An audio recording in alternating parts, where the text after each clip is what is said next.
अध्याय 21 अध्याय 19 एक उच्च नोट पर शुरुआत पसंदीदा और सिफारिशें खोजना। एक पूरा दिन दुकान में बिताया। टॉम किंग के लिए इसकी नवीनता धीरे धीरे खत्म हो रही थी। जो बचा वह बोरियत बोरियत और बोरियत के तीन भाई थे जो केवल उसकी उदासी को बढ़ाते प्रतीत होते थे। खुद पर जिम्मेदारियां डालने से बचने के लिए टॉम किंग ने रेस्टोरेंट में कम ही आने का फैसला किया। ज्यादा से ज्यादा वह खाने के लिए या बस थोड़ी देर के लिए रुकता था, लेकिन वह दोपहर और रात के खाने तक कभी नहीं रुकता था। वहां बहुत शोर, भीड़ और नीरसता थी। तो उसने खुशी खुशी यह निर्णय लिया। रात के 11 बजे थे। ग्राहकों की अंतिम लहर विदा हो चुकी थी। वेटरों ने रेस्तरां को साफ सुथरा करना शुरू कर दिया।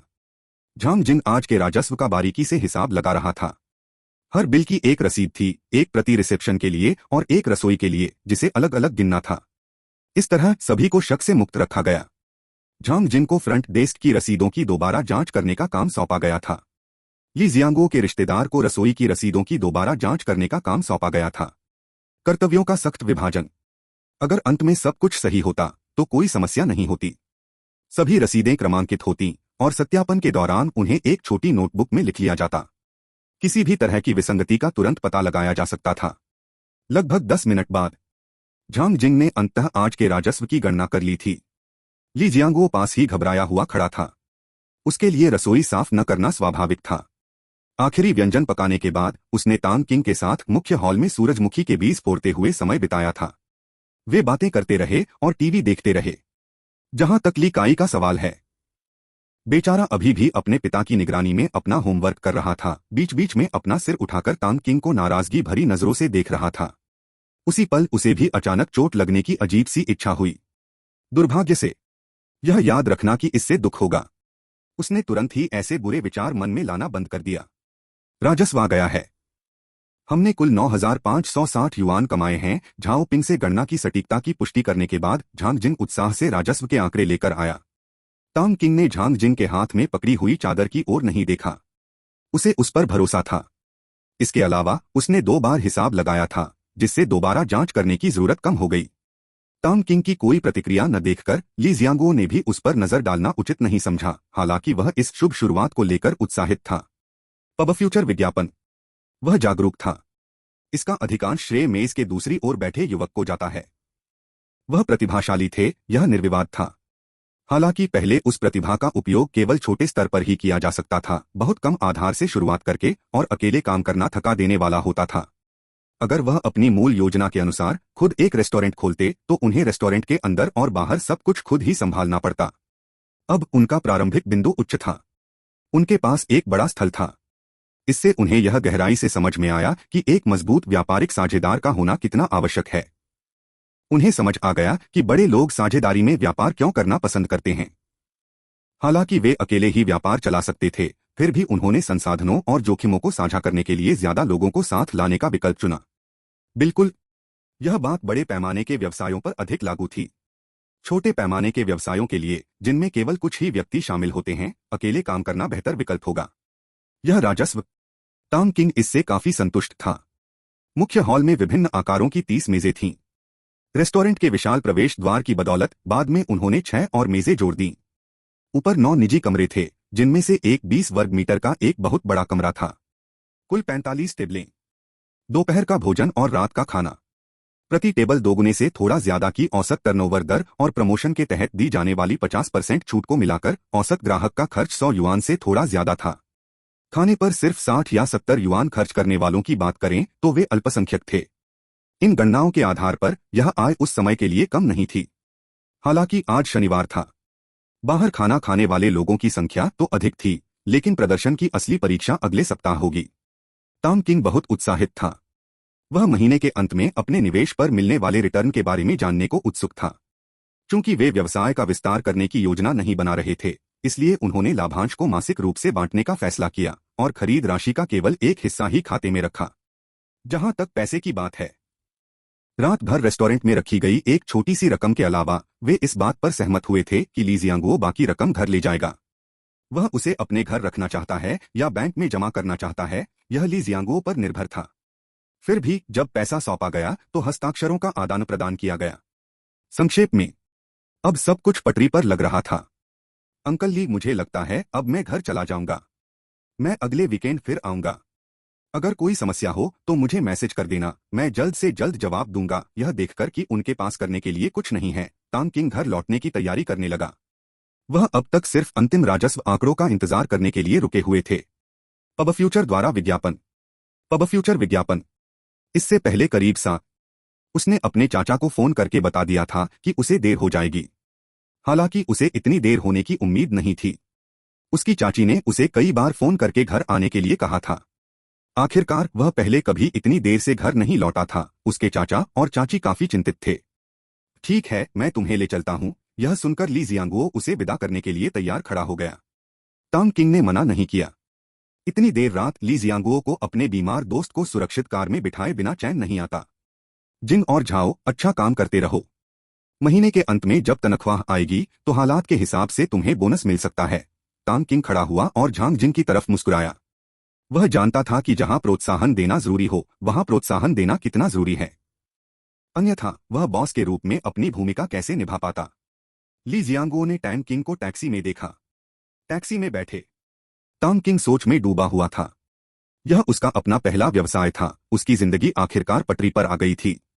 वह पिछले पछतावों को थोड़ा बहुत दूर कर सकता था और उन सपनों को पूरा कर सकता था जो उसने अपनी पिछली जिंदगी में पूरे नहीं किए थे, और अपने प्रियजनों की रक्षा कर सकता था। अपने चाचा के अपार्टमेंट की इमारत के नीचे पहुंचना। अपने चाचा के अपार्टमेंट की लाइटें और लिविंग रूम की खिड़की पर किसी व्यक्ति की धुंधली परछाई देखकर उसे पता चल गया कि ये उसके चाचा ही हैं। उसके चाचा, जो दिन भर व्यस्त रहते थे, हमेशा इस समय तक सो जाते थे जब तक कि कोई जरूरी काम न हो जिसके कारण उन्हें दूर रहना पड़े, अन्यथा वह पहले ही सो चुका होता। तांग किंग ने महसूस किया कि उसकी आंखों में नमी भर गई है। परिवार का होना अच्छी बात है, और उससे भी अच्छी बात है कि परिवार में एक प्यारा सदस्य हो। तांग तांग, तुम आखिरकार वापस आ ही गए। तुम्हारे चाचा सोए नहीं हैं क्योंकि वो तुम्हारा इंतजार कर रहे थे। जब वह दरवाजे पर पहुंचा तो चाबी निकालने से पहले ही दरवाजा अंदर से खुल गया। उसकी चाची मुस्कुराते हुए बोली। जहां तक उसके भतीजे के इतनी देर से घर आने की बात है, वह बहुत चिंतित थी, इसलिए वह अपने पति के साथ इंतजार करने लगी। आज का दिन बहुत खास था। मेरे दोस्त के परिवार ने एक नया स्टोर खोला था। व्यापार बहुत अच्छा चल रहा था, इसलिए मैंने पैसे इकट्ठा करने में मदद की। ऐसा दोबारा नहीं होना चाहिए। तांग किंग ने फोन पर दी गई अपनी बात दोहराई। परिवार के सदस्यों से देखभाल। किसी को भी इसे कभी भी परेशान नहीं करना चाहिए। ठीक है, जाओ, नहा धोकर सो जाओ। तुम्हारी बहन और बाकी लोग बहुत देर से सोने नहीं गए, और हम भी सोने की सोच रहे हैं। तांग किंग को वापस आते देख उसकी चाची भी सोने की तैयारी करने लगी। चाचा, आपको परेशान करने के लिए क्षमा करें। तांग किंग ने अपने चाचा से माफी मांगी जो सोफे पर बैठकर धूम्रपान कर रहे थे। अच्छा हुआ कि तुम वापस आ गए। मुझे तुम्हारी मदद से कोई ऐतराज नहीं, पर दिन में करना, रात में मत करना, खासकर जब बहुत देर हो चुकी हो। उसके चाचा ने सिगरेट का एक हल्का सा कश लिया और तांग किंग को धीरे से सलाह दी। ठीक है अंकल, मैं सारा दिन पढ़ती रही हूँ, अब नहाकर सोने जा रही हूँ। तांग किंग ने सिर हिलाया। आगे बढ़ो। किन युगांग ने आखिरी कश लिया और अपनी सिगरेट बुझा दी। धोने के बाद पब फ्यूचर विज्ञापन। तांग किंग ने लाइटें बंद कर दी। बिस्तर पर लेटे लेटे छत की ओर देखते हुए रात की रोशनी कमरे में चमक रही थी, और बीच बीच में कीड़ों की चहचहाहट की आवाजें आ रही थीं, जिससे तांग किंग के दिल को सुकून मिल रहा था। सब कुछ सही दिशा में बढ़ रहा था। कुछ ही देर में तांग किंग गहरी नींद में सो गई। अगले सप्ताह रेस्तरां की लोकप्रियता से तांग किंग को राहत मिली। उन्हें चिंता थी कि जगह बदलने से कुछ समस्याएं पैदा होंगी, लेकिन सब कुछ वैसा ही लग रहा था। बड़ा और ज्यादा आलीशान रेस्टोरेंट और ली जियांगुओ के शानदार पाककला कौशल ने असाधारण रूप से बड़ी संख्या में ग्राहकों को आकर्षित किया। भूतल पर काम चल रहा था। कुछ दिनों बाद ऊपर के सभी निजी कमरे एक दिन पहले ही बुक हो गए। न्यूनतम खर्च सीमा लागू करने के बाद भी ग्राहकों का उत्साह कम नहीं हुआ, और अब ली जियांगुओ को दर्द और खुशी दोनों का अनुभव हो रहा था। उनके पिछले छोटे रेस्तरां की तुलना में यह स्थान निस्संदेह अधिक व्यस्त था। इससे पहले उनका सबसे बड़ा रेस्टोरेंट सिर्फ 100 वर्ग मीटर से ज्यादा का था। अब उसका आकार कई गुना बढ़ गया है। खुशकिस्मती से जटिल व्यंजन बनाने की जिम्मेदारी उन्हीं की थी, जबकि उनके प्रशिक्षु साधारण व्यंजन बनाते थे। तुलनात्मक रूप से यह पहले की तुलना में थोड़ा सा ही व्यस्त था। हालांकि उनकी पाककला में तेजी से सुधार हो रहा था। जितना अधिक ध्यान केंद्रित होगा उतना ही अधिक पेशेवर होगा। एक सप्ताह के बाद 24 तारीख को डोट जब तांग किंग ने एक बार फिर रेस्तरां का दौरा किया तो छूट की अवधि समाप्त होने और ग्राहकों की संख्या में वृद्धि के कारण पिछले दिन की बिक्री $33,000 से अधिक हो गई थी, जिससे तांग किंग को आश्चर्य हुआ। 45 टेबल, प्रति टेबल औसतन $730 का कारोबार। दोपहर और रात के खाने के दौरान औसतन 2 कारोबार के साथ व्यस्त समय में न आने वाले ग्राहकों को भी गिना गया। प्रति ग्राहक औसत खपत केवल $180 थी। बिल्कुल, यह कुल मिलाकर औसत था। स्वाभाविक रूप से सिर्फ भूतल पर ही लगभग $123 की कमाई होती थी, जबकि ऊपर के निजी कमरे असली कमाई के स्रोत थे, जहां खर्च 4 या 500 या यहां तक कि $1000 तक पहुंच जाता था। इसमें अभी भी मादक पेय पदार्थों की बिक्री को शामिल नहीं किया गया है। अगर हम इसमें शराब भी शामिल कर लें, ऊपरी मंजिल पर भोजन का खर्च कम से कम $100, कभी कभी तो $1000 तक हो सकता है। मादक पेय पदार्थ आमतौर पर उतने लाभदायक नहीं होते, खासकर जाने माने ब्रांडों के लिए। अंतिम बिक्री से होने वाला लाभ कम होता है, इसलिए इसे टर्नओवर में शामिल नहीं किया गया। आखिरकार शराब से होने वाला लाभ कभी भी खाने पीने के मुनाफे से ज्यादा नहीं होता। इस महीने कितना कमाया जा सकता है? तांग किंग इसका इंतजार कर रहा था। हालांकि उन्हें केवल 31वें रविवार तक ही पता चल सकेगा। इसके बाद वह झांग जिंग से कुल योग जोड़ने को कहेंगे।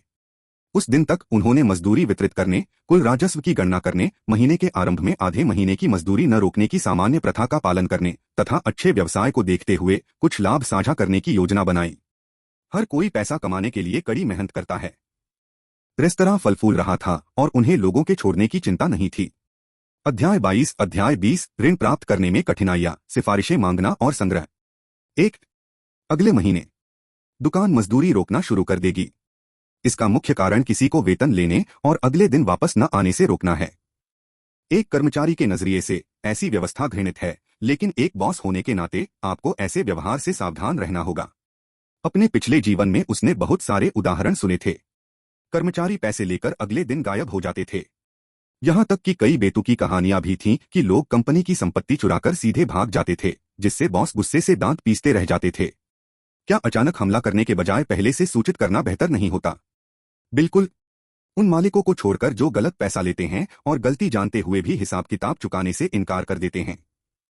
इस प्रकार के मालिकों को कड़ा सबक मिलना चाहिए। और फिर कुछ लोग ऐसे भी हैं जो वेतन वृद्धि की मांग को लेकर सामूहिक हड़ताल पर चले जाते हैं।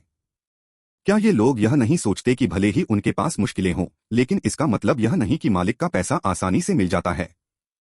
बहुत से लोग मानते हैं कि अगर उनके पास पैसे कम हैं तो मालिक को उन्हें और देना चाहिए, विशेषकर पहले से विदेशी व्यापार कंपनी के मामले में। तांग किंग ने इसे सबसे अधिक महसूस किया। उन रिश्तेदारों को हमेशा लगता है कि बॉस के लिए पैसा कमाना आसान है। वे कंपनी का फायदा उठाने के लिए बेताब रहते हैं, यह सोचकर कि बॉस अमीर है, इसलिए उन्हें और देना ही सही है। वे अक्सर बॉस से पैसे उधार लेते हैं, लेकिन ये रिश्तेदार कभी चुकाने के बारे में नहीं सोचते और उसे हल्के में लेते हैं। उन्हें कोई जानकारी नहीं है बाहरी संबंधों से निपटने के दौरान बॉस को किस प्रकार समझौतापूर्ण व्यवहार करना चाहिए। भीख मांगना और विनती करना, छेड़खानी और चापलूसी करना, हर संभव तरीके से कृपा पाने की कोशिश करना। गरिमा, कभी कभी यह एक विलासिता है। तांग क्विंग बॉस के साथ कुछ सामाजिक कार्यक्रमों में गई थीं और उन्हें प्रत्यक्ष अनुभव हुआ कि छोटे और मध्यम आकार के व्यवसायों के बॉस कितने मुश्किल होते हैं। वे कितने असुरक्षित होते हैं, सामाजिक स्तर पर उनकी कितनी कमी होती है और समाज उन्हें कितना गलत समझता है। विशेषकर बाद में जब वह छोटे ऋणों से निपट रहे थे, उन्होंने ऐसे और भी लोगों से बातचीत की। एक पर्यवेक्षक के रूप में तांग किंग को अक्सर कड़वाहट का एहसास होता था। ऑर्डर हासिल करने, गुजारा करने, कर्मचारियों को पूरा वेतन देने के लिए जो मेहनत करनी पड़ती है, वह बाहरी लोगों की कल्पना से कहीं परे है। हाँ, इनमें से कई बॉस चालाक और निर्दयी हैं, लेकिन कई और ईमानदार, सीधे सादे और मेहनती व्यवसायी हैं। छोटे और सूक्ष्म व्यवसायों के मालिक बैंकों से बड़ी मुश्किल से ऋण ले पाते हैं, क्योंकि बैंक बड़े सरकारी उद्यमों को ही ऋण देना पसंद करते हैं। भले ही वे साल दर साल घाटे में हों, बैंक फिर भी उन्हें ऋण देगा। इसका नतीजा यह होता है कि जिन्हें पैसे की जरूरत होती है, उन्हें कर्ज नहीं मिल पाता, लेकिन जिन्हें पैसे की जरूरत नहीं होती, उन्हें मजबूरन कर्ज लेना पड़ता है। बेशक इनमें से कई काम राजनीतिक होते हैं, जिन्हें तांग किंग समझ सकती हैं। लघु एवं सूक्ष्म व्यवसाय, अक्सर उनके साथ सौतेले बच्चों जैसा व्यवहार किया जाता है। बैंकों द्वारा उन्हें उचित महत्व नहीं दिया जाता। लगभग 90% व्यवसायों को बैंक ऋण नहीं मिल पाता। अनगिनत संभावित व्यवसाय धन की कमी के कारण शुरू में ही दम तोड़ चुके हैं। इससे ऐसी स्थिति उत्पन्न हो गई है कि खराब धन अच्छे धन को बाहर कर देता है। भविष्य में एक कहावत प्रचलित है, अगर निजी ऋणदाता उनके लिए खून पसीना एक न कर दें तो कम से कम आधे छोटे और मध्यम व्यवसाय खत्म हो जाएंगे। यह कोई अतिशयोक्ति नहीं है और यह देश में निजी ऋण की व्यापकता को भी दर्शाता है। तटीय क्षेत्रों में 90% से ज्यादा व्यवसायों ने निजी उधारी का सहारा लिया है। अगर व्यक्तियों और कंपनियों के बीच समर्थन और अंतरबैंक उधारी न होती तो तटीय क्षेत्रों में बड़े पैमाने पर व्यावसायिक विफलता होती। वास्तव में टांग किंग बैंकों की कार्यप्रणाली को भी समझ सकते हैं। आखिरकार 100 मिलियन के ऋण और 10 लाख के ऋण की प्रक्रिया एक ही है। अगर किसी बैंक को किसी बड़े ग्राहक को 10 करोड़ का लोन देने और 100 छोटे ग्राहकों को कुल 10 करोड़ का लोन देने के बीच चुनाव करना पड़े तो जाहिर है कि उसका विकल्प क्या होगा। बैंक दूसरा विकल्प चुनने की जहमत नहीं उठाएगा। जब तक बैंक के ऋण स्वीकृति कर्मचारियों का स्तर दर्जनों गुना बढ़ा दिया गया है। ऐसा अनुरोध ऐसे समय में जब स्टाफिंग को सुव्यवस्थित करने की प्रवृत्ति है, इसे मंजूरी मिलने की संभावना नहीं है। इस स्थिति के लिए टांग किंग के पास कोई समाधान नहीं है। आखिरकार बड़े बड़े लोगों के पास सलाह देने के लिए इतने सारे विशेषज्ञ हैं और वे भी इस समस्या का कोई बुनियादी समाधान नहीं खोज पाए हैं। बड़े लोगों ने यही एकमात्र तरीका अपनाया है, निजी वित्त को खोलना है। सभी प्रकार की ऋण कंपनियां, यहां तक कि प्रमुख इंटरनेट कंपनियां भी अपना दावा पेश करने में जुट गई हैं। बड़े खिलाड़ियों की रणनीति सरल है। प्रमुख बैंक अपनी स्थिति बनाए रखते हैं और देश की महत्वपूर्ण आर्थिक संस्थाओं को सेवाएं प्रदान करते रहते हैं। छोटे और सूक्ष्म व्यवसायों को निजी वित्त, स्थानीय बैंकों और ऋण सहकारी समितियों के भरोसे छोड़ दिया गया है। अन्यथा कल्पना कीजिए कि कर्मचारियों की संख्या में दर्जनों गुना वृद्धि के अनुरोध को निपटाने में कितना सिरदर्द होगा। जहां तक प्रमुख बैंकों को ऋण दक्षता में सुधार के लिए प्रक्रियाओं को सरल बनाने की अनुमति देने का प्रश्न है। हालांकि यह कहने पर अच्छा लगता है, लेकिन सच कहूं तो टांग किंग इस बारे में आशावादी नहीं है। किसी भी चीज, खासकर पैसे से जुड़े मामलों पर जब नियंत्रण हटा दिया जाएगा तो सबसे पहले आम आदमी को नहीं बल्कि विशेषाधिकार प्राप्त वर्ग को फायदा होगा। चाइना में एक बार ऐसा रास्ता खुल गया तो मक्खियां, मच्छर, बाघ, हाथी सब घुस आएंगे। वे लाइन में आपकी जगह ले लेंगे या आपकी जगह ले लेंगे और आपका कोटा हड़प लेंगे। आप उन्हें बाहर भी नहीं निकाल सकते क्योंकि वे नियमों के दायरे में हैं। राज्य कई वर्षों से कुछ संचालन प्रक्रियाओं को सुदृढ़ और सशक्त बनाने के लिए बहुत प्रयास करता रहा है। इसका उद्देश्य सत्ताधारियों के प्रभाव को कम करना या उनकी लागत बढ़ाना है ताकि सत्ता का दुरुपयोग रोका जा सके। यदि आप अचानक सभी सावधानी पूर्वक स्थापित प्रक्रियाओं को खत्म करना चाहते हैं, पब फ्यूचर द्वारा विज्ञापन, पब फ्यूचर विज्ञापन, फिर आपको कुछ बड़ी हंसी देखने को मिलेगी। इनाम पाने वालों में वे लोग नहीं होंगे जो सबसे जोर से चिल्लाए थे। हो सकता है अंत में वे इतनी जोर से हंसें कि रो पड़े और मूर्खता से दूसरों को बैंक से बड़ी रकम निकालते हुए देखें। इस तरह वे दूसरों के लिए एक कदम साबित होंगे। यह कोई अनसुनी बात नहीं है। रहने भी दो, इसके बारे में सोचने का कोई मतलब नहीं है। इससे कोई फर्क नहीं पड़ेगा। खैर, सरकार कोई न कोई समाधान निकाल ही लेगी। बाद की पीढ़ियों में विभिन्न वित्तीय मंचों के उदय ने सामाजिक निधियों के उपयोग को अधिक सुविधाजनक और लचीला बना दिया है और यह बेहतर दिशा में आगे बढ़ रहा है। उसे इसकी चिंता करने की कोई जरूरत नहीं है। संभवतः सरकार के मन में पहले से ही ऐसी योजना है। अभी तक क्या हुआ, इसका उससे कोई लेना देना नहीं है। अगर भविष्य में बैंकिंग व्यवस्था उन्हें बैंक दे देती तो वे जरूर छोटे और सूक्ष्म उद्यमों को ऋण देने का काम शुरू करते। लेकिन अभी ऐसा करना जल्दबाजी होगी, इससे बेवजह की चिंताएं ही बढ़ेंगी। 31 अक्टूबर, रविवार। आज पिछले 2 हफ्तों में रेस्टोरेंट की प्रगति देखने का दिन है। मुनाफे का हिस्सा। पिछले कुछ दिनों से टांग किंग अपने पहले व्यावसायिक उद्यम से मुनाफे के पहले हिस्से के आने का इंतजार करते हुए उत्साहित था। वह स्वाभाविक रूप से थोड़ा उत्साहित था। उस दिन टांग किंग रेस्टोरेंट में जल्दी नहीं गया। वह घर पर खाना खाने के बाद ही गया। अगर वह जल्दी जाता तो या तो उसे मदद करनी पड़ती या बस देखना पड़ता, और ये दोनों ही चीजें काफी बोरिंग थीं। सुबह में वह लिन जियाक्सियू के घर बहुत सुबह गया और लौटने से पहले पूरे दिन होमवर्क किया। छूने और चूमने के अलावा कुछ नहीं हुआ। वह जानता था कि लिन जियाक्सियू इन सब बातों के लिए बहुत शर्मीली है। अगर वह गुस्सा हो जाए तो उसे जरूर मनाना पड़ेगा। इसे कैसे कहें? जब कोई सचमुच किसी को प्रिय मानता है तो उसके प्रति निंदात्मक विचार रखना कठिन हो जाता है। टांग किंग को नहीं पता था कि दूसरे लोग क्या सोचते हैं, लेकिन उसका मानना था कि छूना या छेड़खानी करना रिश्तों को गहरा करने के लिए होता है। लेकिन यह बात उस पर और लिन जियाक्सियू पर लागू नहीं होती थी। लिन जियाक्सियू के साथ उसका रिश्ता ऐसा ही था, आपसी सम्मान, और उसे यह पसंद था। सौम्य लिन जियाक्सियू के साथ रहकर टांग किंग को शांति और संतुष्टि का अनुभव हुआ। कभी कभी बुरे विचार भी आते थे। लेकिन वह उन पर कभी कार्रवाई नहीं करेगा। जहां तक दूसरों की बात है तो हो सकता है कि वह बर्बाद हो गया हो। खैर, हो सकता है, लोग अलग अलग होते हैं, बिल्कुल बाईवे रेस्टोरेंट की तरह हर किसी का अपना अलग स्वाद होता है। किसी की लव लाइफ भीड़ के पीछे क्यों जाए। कास्ट हटा दिया गया था। पब फ्यूचर विज्ञापन। इसका अर्थ यह भी था कि अब उसे होमवर्क न करने का विशेषाधिकार नहीं मिलेगा। इस हफ्ते टीचर ने जो होमवर्क दिया था वो काफी ज्यादा था। टॉम किंग जो होमवर्क की नकल नहीं करता, उसे सारा होमवर्क खुद ही करना पड़ा। इन दिनों पढ़ाई करके टॉम किंग ने अपनी पिछली जिंदगी की काफी कुछ सीख ली थी। अंग्रेजी का उल्लेख करने की कोई आवश्यकता नहीं है। अगली बार वह सबको चौंका देगा। जहां तक जीव विज्ञान की बात है, वह सबसे सरल था, जिसमें मुख्यतः रटना शामिल था। वह अपने पिछले जन्म में जीव विज्ञान में विशेष रूप से अच्छा था, उसे लगभग हमेशा पूरे अंक मिलते थे। पुनर्जन्म के बाद उसकी अच्छी याददाश्त के साथ सीखना असाधारण रूप से सरल था।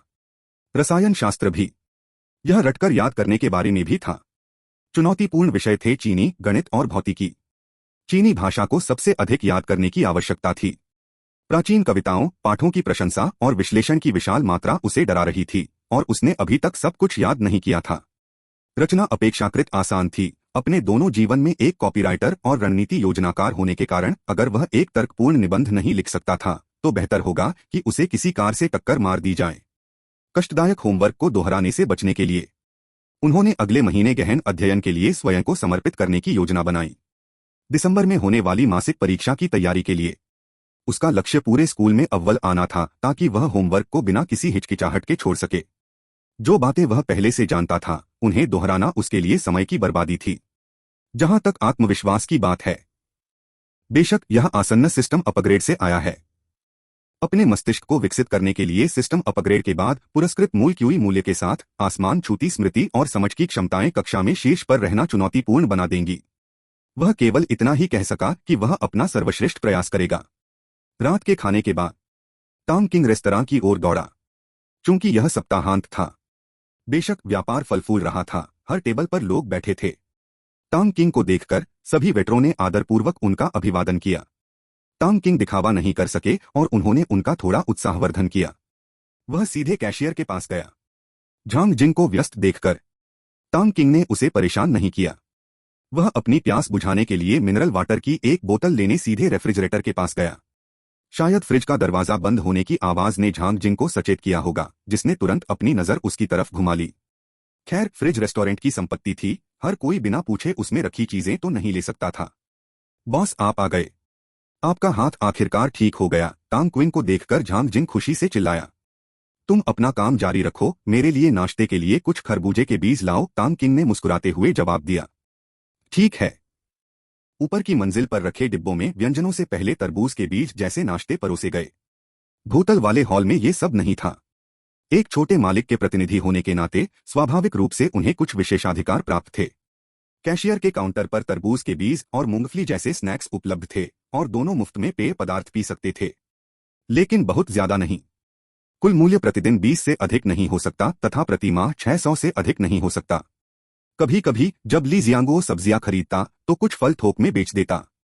झांग जिंग को यहाँ काम करने के फायदे बहुत ज्यादा लगते थे, और यह सब उसके सामने बैठे छोटे बॉस की बदौलत था। टांग किंग की ओर उसकी निगाहें विशेष रूप से कोमल थीं। अध्याय 23 अध्याय 21 सुरक्षा शुल्क।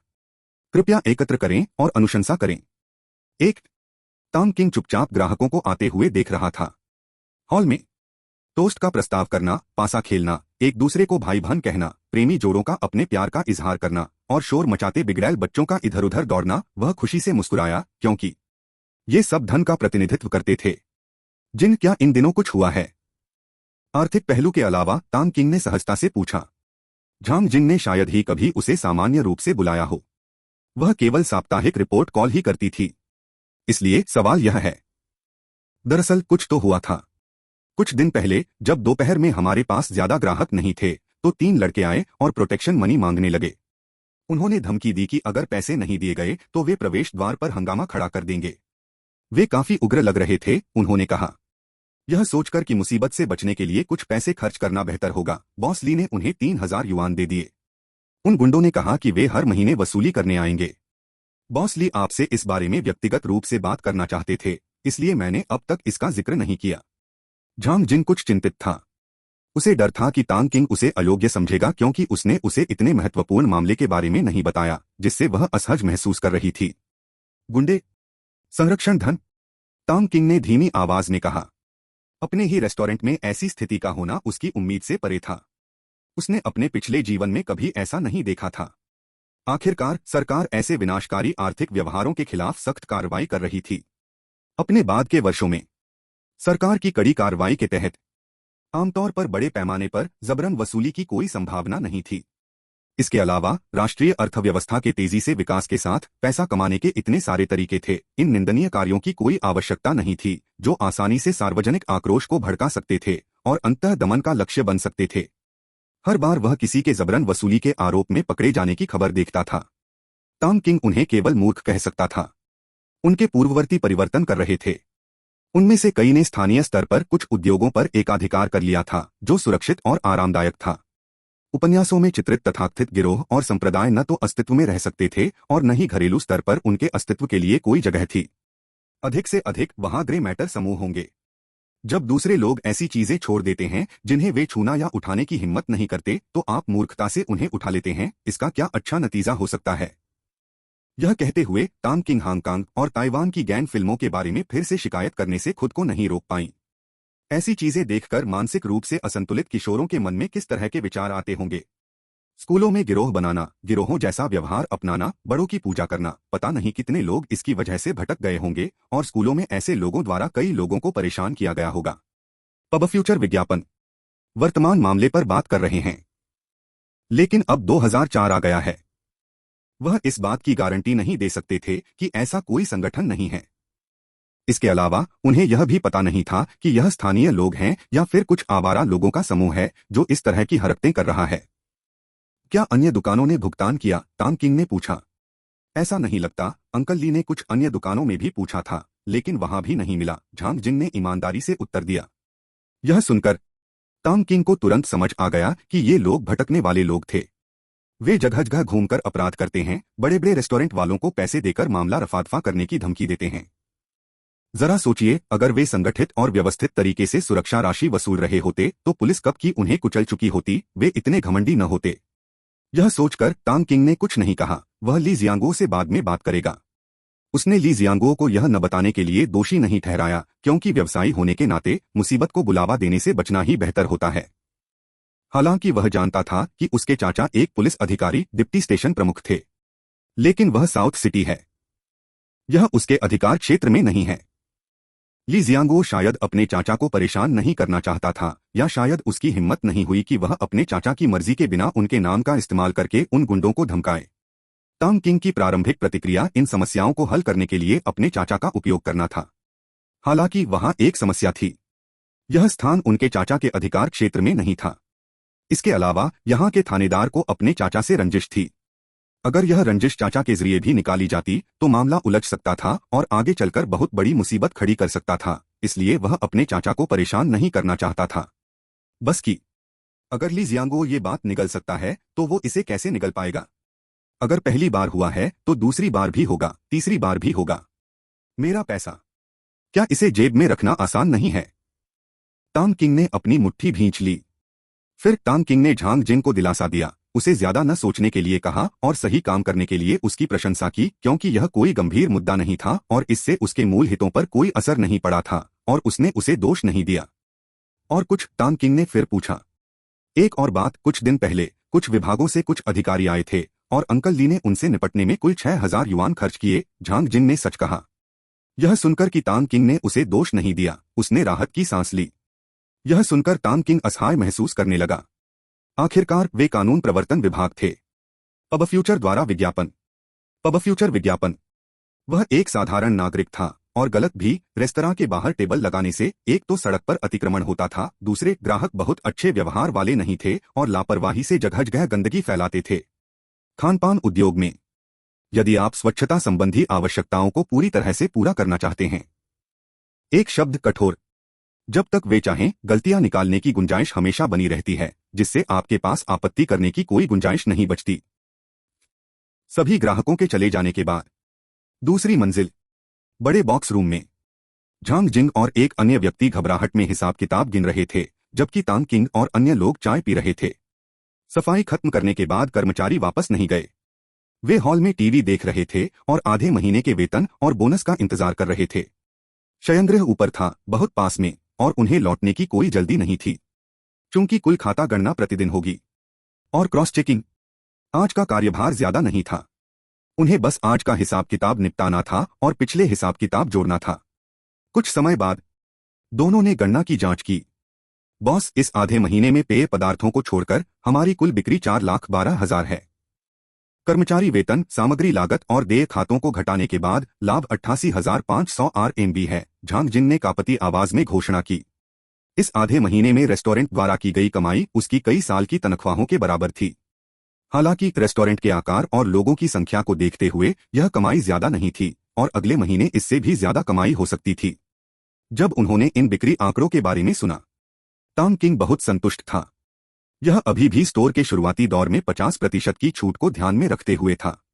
एक बार जब यह पटरी पर आ जाएगा तो मासिक लाभ कम से कम 1 लाख से ज्यादा या 2 लाख से भी ज्यादा होगा। अनुपात के हिसाब से उसे बहुत जल्द अपना निवेश वापस मिल जाना चाहिए। वह बहुत ज्यादा उत्साहित था। ली जियांगुओ भी बहुत उत्साहित थे। इस दर के अनुसार उसे लगभग 60,000 मिलेंगे। यह रकम रेस्टोरेंट खोलने से पहले उसकी सालाना कमाई के बराबर थी। उसने अपने बगल में खड़ी तांग किंग को कृतज्ञता से देखा। तांग किंग के बिना उसे सड़क के उस पार वाली जमीन खरीदनी पड़ती। उसे नहीं पता था कि उसके बाद क्या होगा। पब फ्यूचर विज्ञापन। अब के विपरीत, उसने सचमुच पैसा कमाया था। बहुत जल्द ही उसे अपना निवेश वापस मिल जाएगा, जिससे वह बहुत खुश होगा। अंकल ली, मेरा सुझाव है कि हमें पैसे बांटने में जल्दबाजी नहीं करनी चाहिए।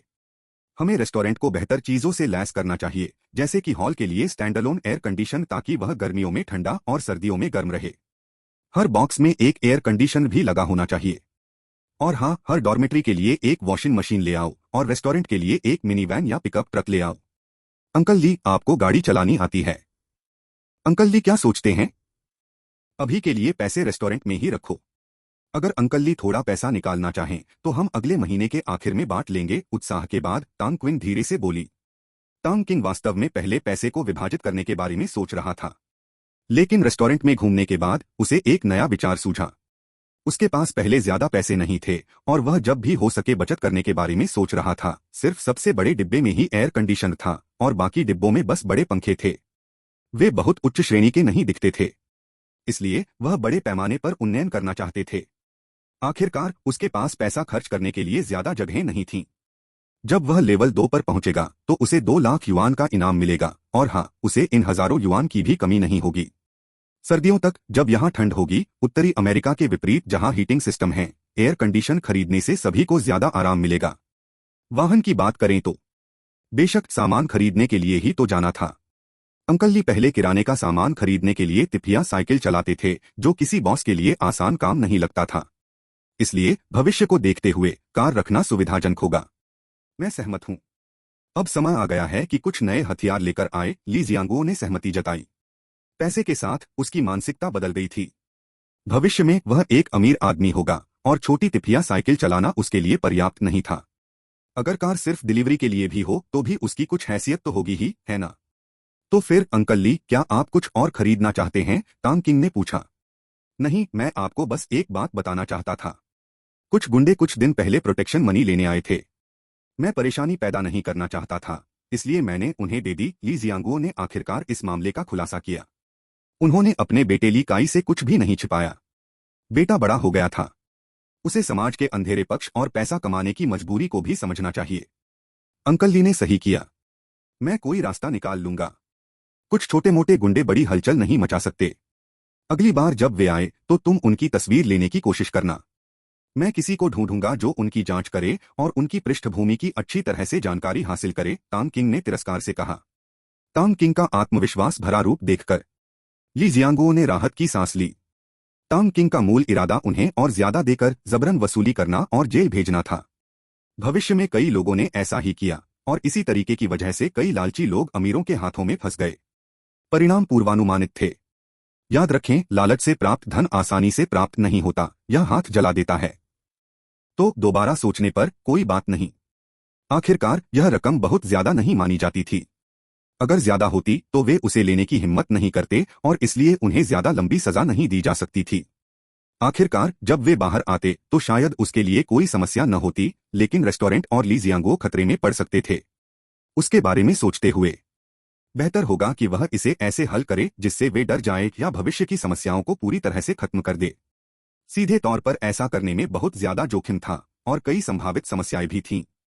टांग किंग के विचार में भविष्य की समस्याओं से पूरी तरह छुटकारा पाने के लिए एक तरीका था उन्हें डराना और दूसरा था दूसरे पक्ष के लिए इसे असंभव बनाना, यानी या तो उन्हें हमेशा के लिए गायब कर देना या फिर उन्हें कार्रवाई करने में असमर्थ बना देना। दूसरा तरीका अभी जरूरी नहीं था, इसलिए वह केवल पहले वाले का ही उपयोग कर सकता था। अध्याय 24 अध्याय 22 प्रणाली मूल्यांकन, सिफारिशें और संग्रह प्राप्त करना। 1 चाचा ली, क्या आप समय पर ऋण चुका पाएंगे? टांग किंग को थोड़ी शर्मिंदगी महसूस हुई। आखिरकार पैसे मांगना वास्तव में एक कठिन बात थी, लेकिन उसके पास कोई विकल्प नहीं था। वह शर्मिंदगी के कारण चुप नहीं रह सकता था। वह सिर्फ अपना चेहरा बचाने के लिए चुपचाप पीड़ा नहीं सह सकता था। वह ली जियांगो द्वारा पैसे चुकाने और अनुभव अंक हासिल करने का इंतजार कर रहा था। कोई बात नहीं, समय आने पर मैं अपने दोस्तों से उधार ले लूंगा। पहले तो मैं उधार लेने की हिम्मत नहीं कर पाया क्योंकि सब कुछ अनिश्चित था, लेकिन अब इतने बड़े रेस्टोरेंट और अच्छे व्यवसाय के साथ 2 लाख उधार लेना कोई समस्या नहीं होनी चाहिए। ली जियांगो मुस्कुराया। भले ही टांग किंग ने कुछ नहीं कहा, ली जियांगो ने आज रात ही टांग किंग से इस बारे में बात करने की योजना बना ली थी। आखिरकार अनुबंध जल्द ही समाप्त होने वाला था और वह मुश्किल दौर से गुजर चुका था।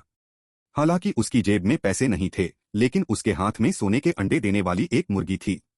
रेस्तरां वहीं था। इस समय किसी से भी पैसे उधार मांगना अपेक्षाकृत सरल होगा, एक ऐसा काम जो कुमुदिनी को भी सोने पर सुहागा।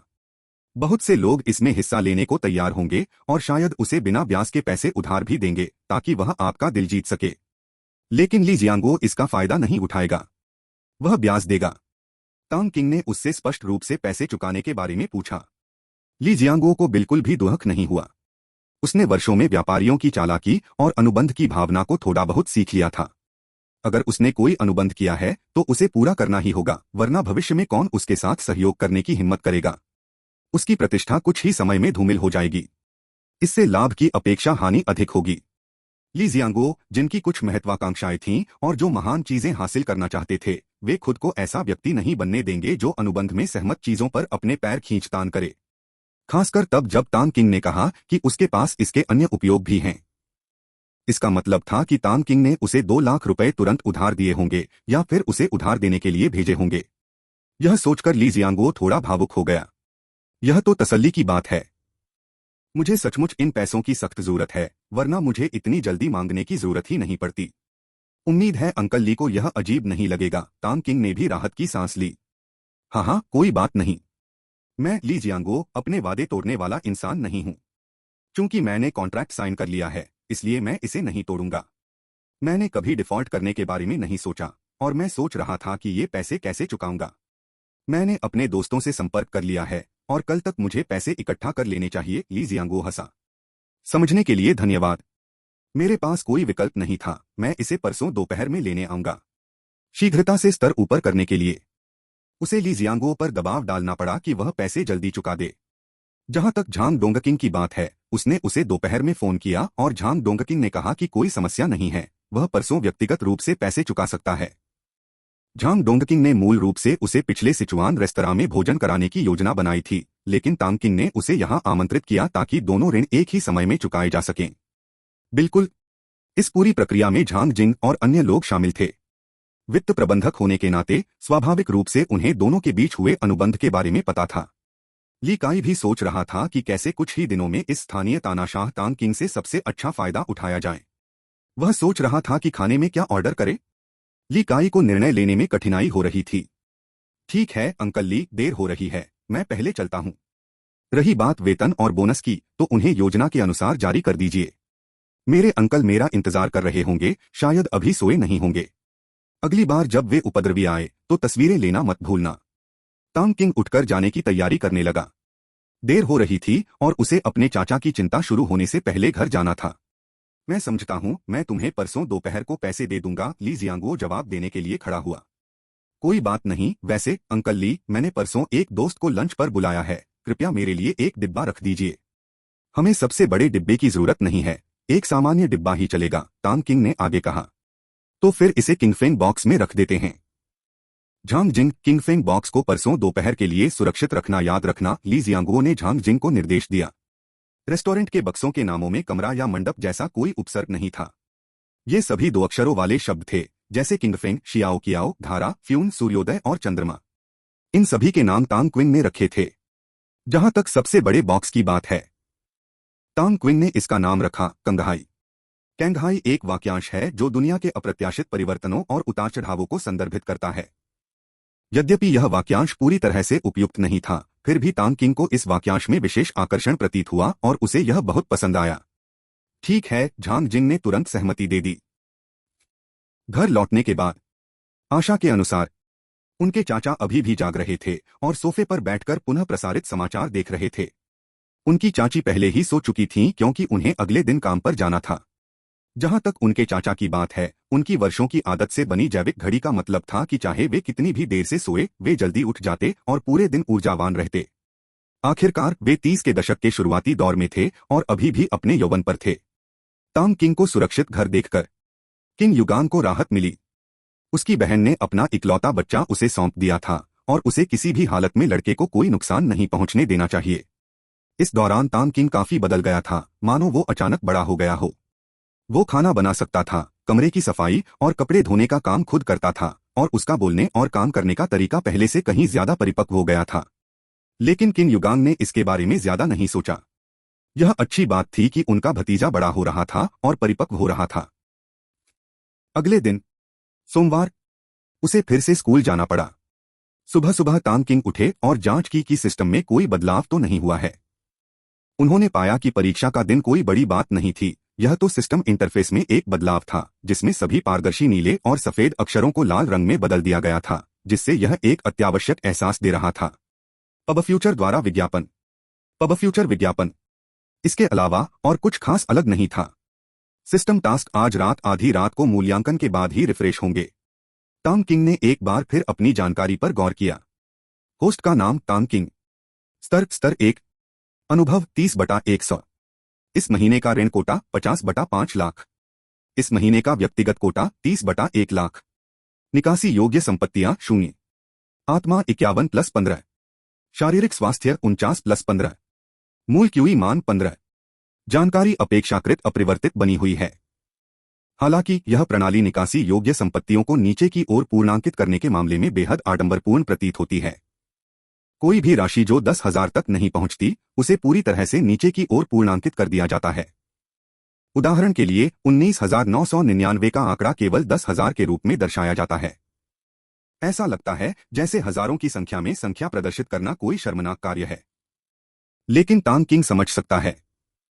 एक बार जब वह 9वें स्तर पर पहुंच जाएगा तो दूसरों को दिए गए उसके मासिक ऋण अरबों में पहुंच जाएंगे। उस पैमाने पर हजारों की रकम शायद ही प्रासंगिक हो।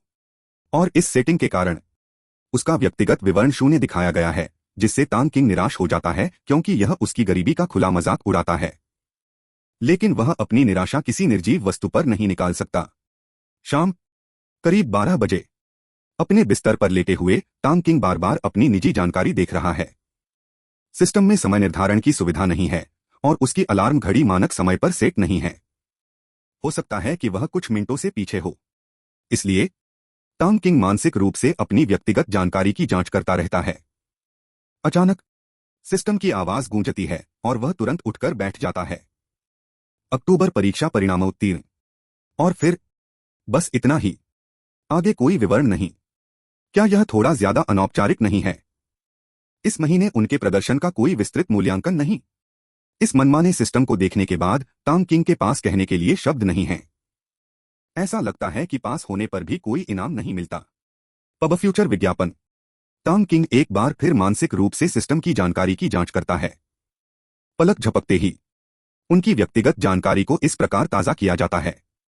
होस्ट का नाम तांग किंग। स्तर 1। अनुभव 45/100। इस महीने का ऋण कोटा 0/5 लाख। इस महीने का व्यक्तिगत कोटा 20/1 लाख, दिसंबर तक ओवरड्राफ्ट। निकासी योग्य संपत्तियां 0। आत्मा 51+20।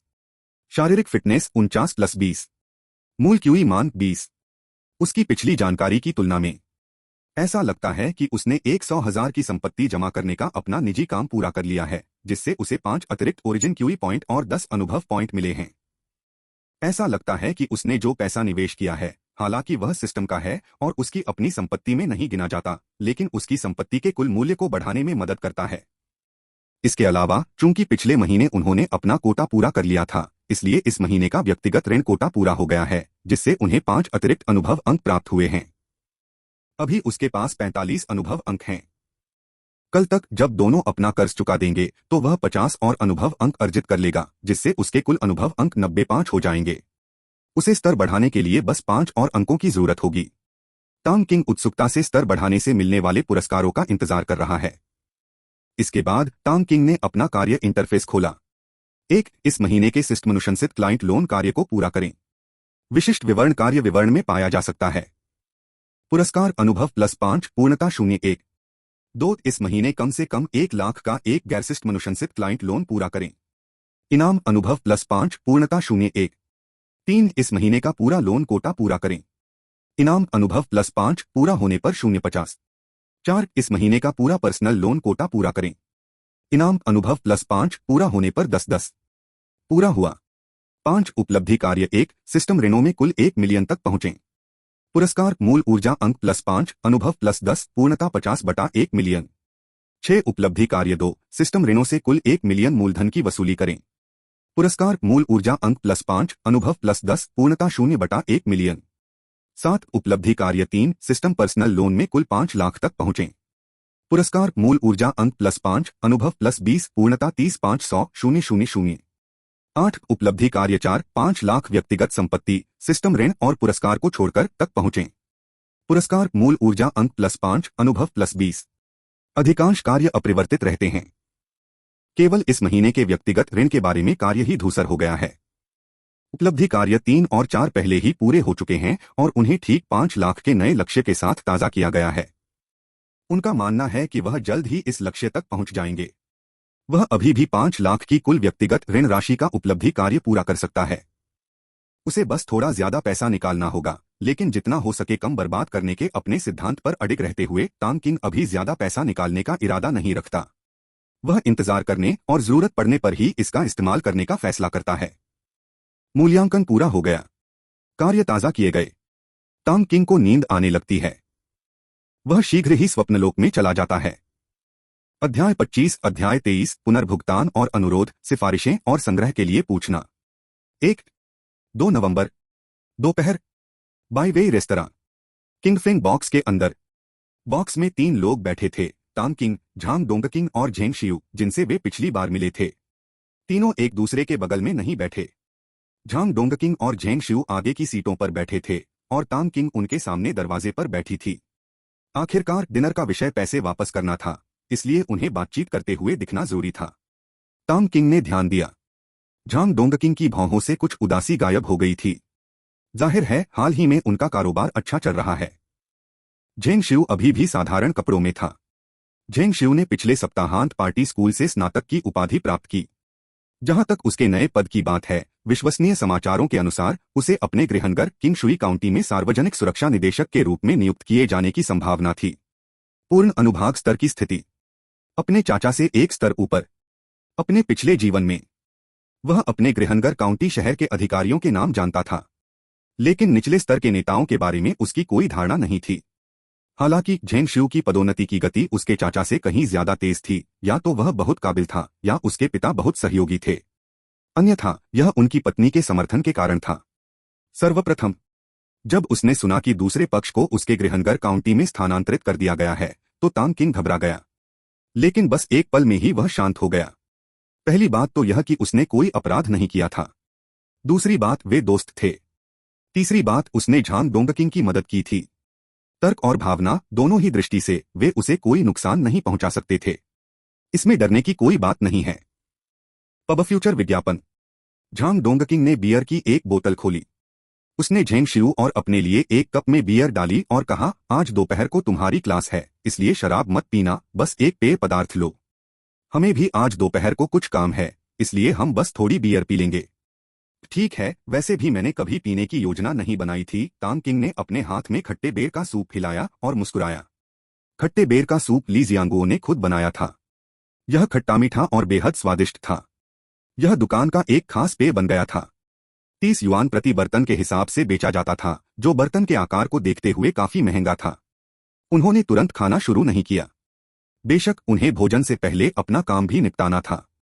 ये 3,03,000 हैं, आप गिन सकते हैं। झांग डोंगकिंग ने अपने साथ लाया हुआ काला हैंडबैग आगे बढ़ाया। उसने तांग किंग की तरह यूं ही बैग लेकर उसमें लाखों युआन नहीं भर दिए। गिनने की जरूरत नहीं है। मुझे अंकल झांग के चरित्र पर भरोसा है। और हाँ, यहाँ पुलिस वाले भी हैं। तुम मुझे नकली पैसे देने की हिम्मत तो नहीं करोगे, है ना? हाँ हाँ, तांग किंग हंसा और हैंडबैग उसके बगल में रख दिया। उसे विश्वास नहीं था कि झांग डोंगकिंग उसे नकली पैसे देगा। इसके अतिरिक्त भले ही झांग डोंगकिंग ने उसे पैसे वापस नहीं दिए, सिस्टम उसे सजा नहीं देगा। नकली नोट तो दूर की बात है। जब तक सिस्टम किसी क्लाइंट को लोन के लिए सिफारिश करता है, उसे कोई चिंता नहीं है। उसे बस यह कॉन्ट्रैक्ट पूरा करना है। बेशक वह दूसरे पक्ष को यह नहीं बताएगा कि उसे पैसे वापस करने की जरूरत नहीं है, या वह भुगतान को अनिश्चित काल के लिए टाल सकता है। वरना सिस्टम की तो बात ही छोड़िए, बहुत से लोग उसे छोड़ेंगे भी नहीं। तांग किंग ने अपनी जेब से रसीद निकाली। पिछली बार लिखी रसीद देखकर झांग डोंगकिंग दंग रह गया। उसे उम्मीद नहीं थी कि तांग किंग बिना देखे ही रसीद थमा देगा। इस भरोसे ने झांग डोंगकिंग को थोड़ा छू लिया। हाँ हाँ, आप साहसी और व्यावहारिक हैं। झांग डोंगकिंग ने तांग किंग की बहुत प्रशंसा की। चाचा झांग मेरी बहुत तारीफ करते हैं। मुझे चाचा झांग के चरित्र पर भरोसा है। जिस वजह से मैंने आपको पैसे उधार दिए थे, वो बस एक छोटी सी रकम है। हम भविष्य में बड़े व्यापारी बनेंगे। कुछ लाख, ये तो कुछ भी नहीं है, तांग किंग ने विनम्रता से जवाब दिया। फिर भी एक सेकंड के बाद वह फिर से शेखी बघारने लगा। हालांकि स्पष्टतः यह शेखी बहुत ही सामयिक थी। अगर भविष्य में कुछ हो तो तुम मुझे ढूंढ सकते हो। मैं शायद बड़े काम न कर पाऊं, लेकिन अंकल झेंग तो है ना? ठीक है, बूढ़े झेंग, झांग डोंगकिंग ने आत्मविश्वास से कहा, और फिर झेंग शिव को बातचीत में शामिल कर लिया। मैं कुछ नहीं कर सकता। तांग क्विन के चाचा भी चेंगनान पुलिस स्टेशन के उप निदेशक हैं। मैं दूर पहाड़ों में हूं, मैं उनकी देखभाल कैसे कर पाऊंगा? हाँ हाँ, झेंग शिव ने हंसते हुए जवाब दिया। बिल्कुल, उसने झांग डोंगकिंग से पहले भी यही कहा था। हालांकि वह देखना चाहता था कि तांग किंग की क्या प्रतिक्रिया होगी जब उसे पता चलेगा कि उसने उसकी जांच की है, और क्या वह इससे कुछ हासिल कर सकता है। वह तांग किंग की परीक्षा भी लेना चाहता था। सच? आपके चाचा उपनिदेशक हैं? झांग डोंगकिंग को अपने साथी की बात तुरंत समझ आ गई। हाँ, लेकिन मेरे चाचा को ये बातें मत बताना। मैं उन्हें परेशान नहीं करना चाहता। जहां तक पैसों की बात है, वो पूरी तरह से कानूनी है। तांग किंग ने जब ये बात कही तो उसके अंदर एक सिहरन सी दौड़ गई, मानो उसका राज किसी ने खोल दिया हो। उन्होंने तुरंत एक चतुराईपूर्ण जवाब दिया। 2 जिंदगियां जी लेने के कारण वह यह समझ सकता था कि दोनों के बीच बातचीत का अर्थ और भी कुछ हो सकता है। आखिर अगर झांग डोंगकिंग की शह न होती तो झेंग शिव उसकी पारिवारिक पृष्ठभूमि की जांच पड़ताल करने क्यों जाता? चूंकि झांग डोंगकिंग जानता था और उसने जानबूझकर उससे पूछा था, तो जाहिर है कि वह उसकी असलियत जानने की कोशिश कर रहा था। वह तो आश्चर्य करने लगा। शायद झेंग शिव ने जानबूझकर किंग शुई काउंटी में अपने तबादले की संभावना को लीक किया था ताकि उस पर मानसिक दबाव डाला जा सके। आखिरकार अगर झेंग शिव को खुद इस बात का यकीन न होता तो वह इसे इतनी बेपरवाही से प्रचारित नहीं करता। यह योजनाओं का एक जटिल जाल था। तांग किंग को यह देखकर आश्चर्य हुआ कि राजनीतिक परिवेश में, विशेषकर पुलिस बल में, सरल चरित्र जैसी कोई चीज नहीं होती। वे सभी मनोविज्ञान के विशेषज्ञ थे। झांग डोंगकिंग और झेंग शिव ने एक दूसरे को देखा और हल्के से सिर हिलाया। उन्होंने आगे कुछ नहीं पूछा। उन्हें साफ पता था कि तांग किंग को इस विषय में कोई दिलचस्पी नहीं थी, लेकिन उन्हें कोई हैरानी नहीं हुई। जाहिर है, ऐसा कोई सबूत नहीं है जो यह बताए कि आपका पैसा गलत तरीके से कमाया गया है, और मुझे इसमें दखल देने में कोई दिलचस्पी नहीं है। मैं बस यही उम्मीद करता हूं कि आप अपने सिद्धांतों के अनुसार काम करते रहें, कभी भी हद पार न करें, और अपने चाचा को शर्मिंदा न करें, झेंग शिव ने गंभीरता से कहा। उसे सचमुच इसकी कोई परवाह नहीं थी। यह कोई महत्वपूर्ण मुद्दा नहीं था। चिंता मत करो, मैं अपने चाचा और परिवार को शर्मिंदा नहीं करूंगा, तांग किंग ने भी गंभीरता से उत्तर दिया। हाँ हाँ, चलो इसके लिए पीते हैं। कामकाज की बातें मत करो। उम्मीद है कि भविष्य में हमें फिर से साथ काम करने का मौका मिलेगा। झांग डोंगकिंग ने जल्दी से बात बदल दी। आखिरकार यह उसका काम नहीं है। ठीक है, चीयर्स। तांग किंग ने अपना खट्टा बेर सूप उठाया। खाने के दौरान झांग डोंगकिंग तांग किंग के प्रति असामान्य रूप से उत्साही था। उसे लगातार खाना परोसते रहना। टांग किंग ने शुरू में सोचा कि यह उनकी पिछली जांच के लिए माफी है, लेकिन झांग का लगातार उत्साह और कुछ कहने में उसकी हिचकिचाहट देखकर टांग किंग खुद को पूछ ही नहीं पाई। चाचा झांग, क्या आपको मुझसे कुछ बात करनी है? सच कहूं तो आपके अंकल झांग को आज एक एहसान की जरूरत है। झांग डोंगकिंग ने टांग किंग की समझदारी की प्रशंसा की। यह सुनकर टांग किंग को हैरानी हुई, क्योंकि उसे समझ नहीं आ रहा था कि उसके जैसा छात्र झांग डोंगकिंग के लिए क्या उपकार कर सकता है। क्या इसमें फिर से पैसे की बात हो सकती है? कुछ देर सोचने के बाद टांग किंग ने अपनी चॉपस्टिक नीचे रख दी और शांति से कहा, चाचा झांग, मुझे इस उपकार के बारे में बताइए।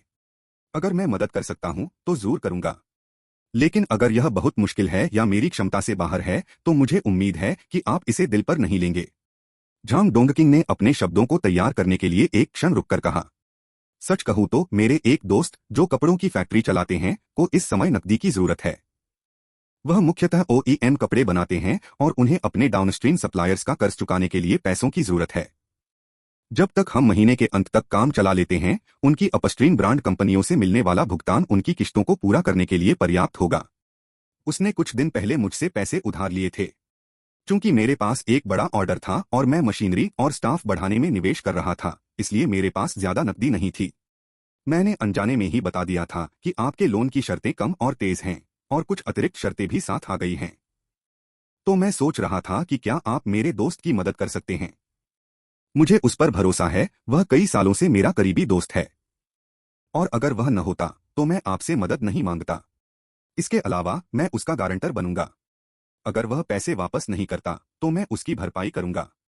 अपनी बात समाप्त करके झांग डोंगकिंग ने टांग किंग की ओर देखा और उसके जवाब की प्रतीक्षा करने लगा। टांग किंग ने सोचा कि यह एक बहुत ही आसान मामला है, बस यह कि कितना उधार लेना है। वह कितना उधार लेना चाहता है? टांग किंग ने पूछा। 4 लाख युआन, झांग डोंगकिंग ने उत्तर दिया। टांग किंग सोच में पड़ गया। इस समय वह दरिद्र था। उनके खाते में शून्य शेष राशि एक क्रूर विडंबना थी।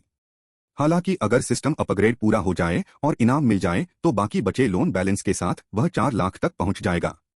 जहां तक सिस्टम टास्क की बात है तो उसके लिए 3 लाख का रिजर्व काफी होगा। यदि यह पर्याप्त नहीं है, वह अपने व्यक्तिगत ऋण को थोड़ा और बढ़ा सकते थे। कुछ देर सोचने के बाद टांग किंग ने अपना मन बना लिया। कोई बात नहीं, दोपहर तक या ज्यादा से ज्यादा परसों तक आप मुझसे संपर्क कर लेंगे। हम नकद में काम पूरा कर लेंगे। वह लेवल अप करने से सिर्फ 5 अंक दूर था, इसलिए उसने कल ही जल्द से जल्द काम पूरा करने की योजना बनाई। ऊपर का स्तर। सिस्टम द्वारा सुझाए गए ग्राहकों के लिए उसने आज स्कूल की छुट्टी होते ही उनसे संपर्क करने और कल दोपहर के लिए एक मीटिंग तय करने की योजना बनाई। अगर सब कुछ ठीक रहा तो वह कल रात तक झांग डोंगकिंग के दोस्त का लोन पूरा कर सकता था। टांग क्विंग को सहमत देखकर झांग डोंगकिंग हंसा। हाँ हाँ, बढ़िया। अपने दोस्त की ओर से मैं आपको पहले ही धन्यवाद देना चाहता हूं। अनुबंध के बारे में अपनी बात समाप्त करके वह टांग किंग की ओर मुड़ा। मैं इसे तैयार करूंगा। बाद में अपने कंधों से बोझ उतर जाने के बाद समूह ने बाकी भोजन का आनंद लिया।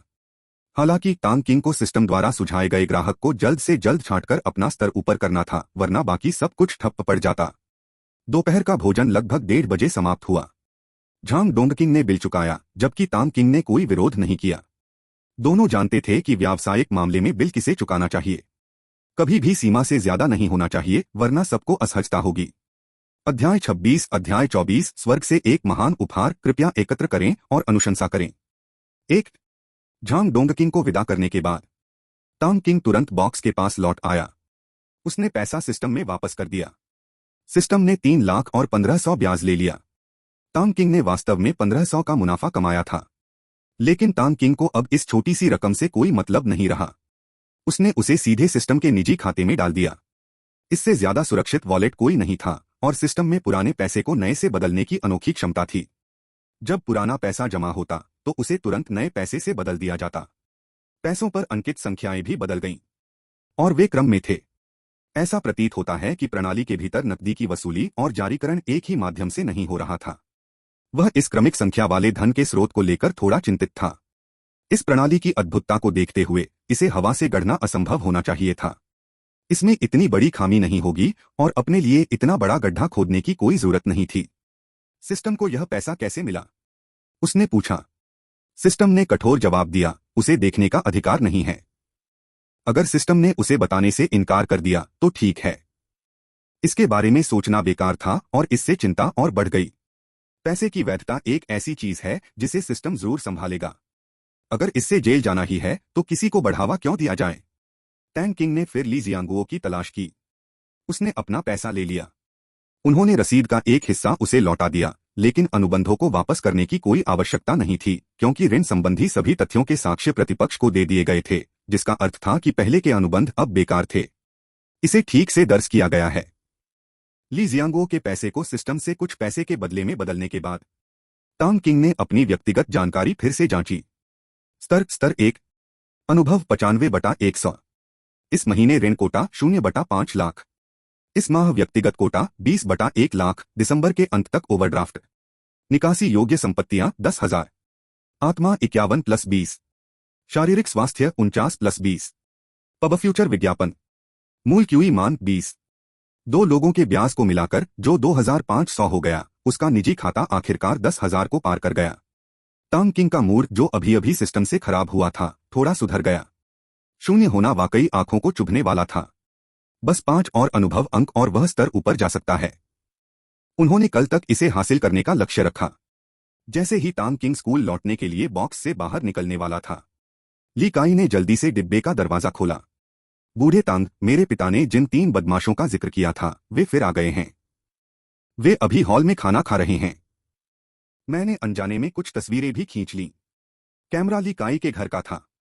टांग किंग ने उनसे तस्वीर लेने के लिए कहा। इसे फ्रंट डेस्क पर रखा गया था। उन्होंने यह उम्मीद नहीं की थी कि यह इतनी जल्दी काम आ जाएगा। टांग किंग तुरंत खड़ा हो गया। मुझे दिखाओ, यह कहते हुए कि ली काई टांग किंग को पहली मंजिल के हॉल में ले गया। बिल्कुल, ली काई ने सीधे तौर पर बदमाशों की ओर इशारा नहीं किया।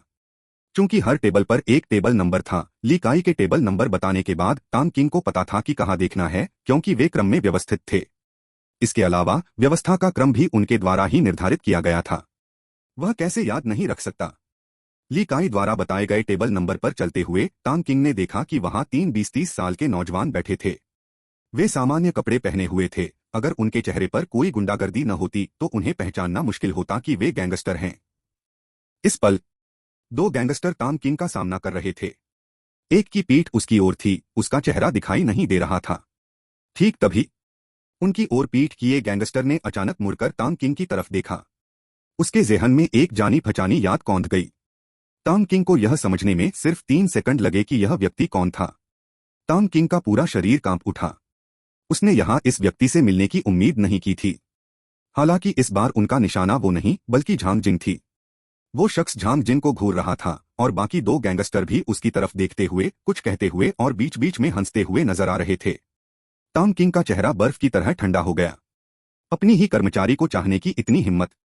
उन्हें हालांकि उसका चेहरा ठंडा था, लेकिन उसकी धड़कनें कम होने का नाम ही नहीं ले रही थीं। जाहिर है वो बहुत ज्यादा उत्तेजित था। इस समय टांग किंग के दिमाग में केवल 3 वाक्य थे। स्वर्ग मेरे पक्ष में है। novelbin.c। पब फ्यूचर द्वारा विज्ञापन। पब फ्यूचर विज्ञापन। नींद में ही किसी ने मेरे लिए तकिया लाकर रख दिया। सिर का प्रस्तुतकर्ता आ गया है। टांग किंग को अपने पिछले जीवन में इन 3 लोगों के बारे में जो जानकारी थी वह याद आने लगी। पिछले वर्ष 11 सितंबर को प्रांतीय राजधानी के एक बार की पिछली गली में एक हत्या हुई। पीड़ित को 3 बार चाकू मारा गया, हर बार जानलेवा साबित हुआ। उसका सारा कीमती सामान चोरी हो गया। अगली सुबह उसे व्यायाम कर रही एक अधेड़ उम्र की महिला ने देखा, जिसने इसकी सूचना दी। इस समय लाश पहले ही बर्फ की तरह ठंडी हो चुकी थी। पीड़ित कोई साधारण आदमी नहीं था। उनके पिता प्रांतीय राजधानी शहर के मेयर, कार्यवाहक सचिव थे तथा जल्द ही प्रांतीय पार्टी समिति के स्थायी सदस्य बनने वाले थे। इस प्रकार यह एक अत्यंत महत्वपूर्ण मामला बन गया। हालांकि अपराध स्थल पर लोगों की भीड़भाड़ थी और यह घटना रात के समय एक शांत गली में हुई थी। कई महीनों की जांच के बावजूद कोई सुराग नहीं मिला। यहां तक कि इनाम भी दिए गए।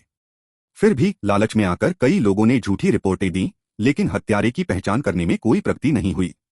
ऐसा लगा जैसे वे हवा में गायब हो गए हों, जिसके कारण लोक सुरक्षा ब्यूरो की स्थानीय शाखा के नेतृत्व को समय से पहले ही सेवानिवृत्त होना पड़ा। आखिरकार किसी न किसी को तो इसका दोष लेना ही था। अपराध के समय जो भी प्रभारी था, उसकी जिम्मेदारी थी। वे बिना किसी कारण के किसी को बलि का बकरा बनाने का साहस नहीं कर सके।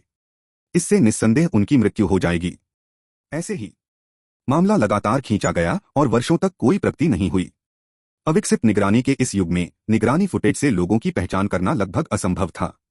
यही कारण है कि भविष्य में निगरानी कैमरों का इतना व्यापक रूप से उपयोग होने लगा, क्योंकि इससे मामलों को सुलझाने की दर में काफी वृद्धि हुई। बड़े पैमाने पर निगरानी प्रणालियों की स्थापना के बावजूद गोपनीयता संबंधी चिंताएं बढ़ रही हैं। खैर, मैं इसे कैसे कहूं? जब तक इसके लाभ इसकी कमियों से अधिक हैं, यह आमतौर पर स्वीकार्य है। कुछ साल बाद जून में पड़ोसी प्रांत में कुछ लोगों ने मिलकर एक बड़ी घटना को अंजाम दिया। इस झगड़े में 3 लोगों की मौत हो गई और 5 घायल हो गए। उनमें से एक को गिरफ्तार कर लिया गया, जबकि बाकी 2 भाग गए, यह अच्छी तरह जानते हुए कि वह कभी जेल से बाहर नहीं आएगा।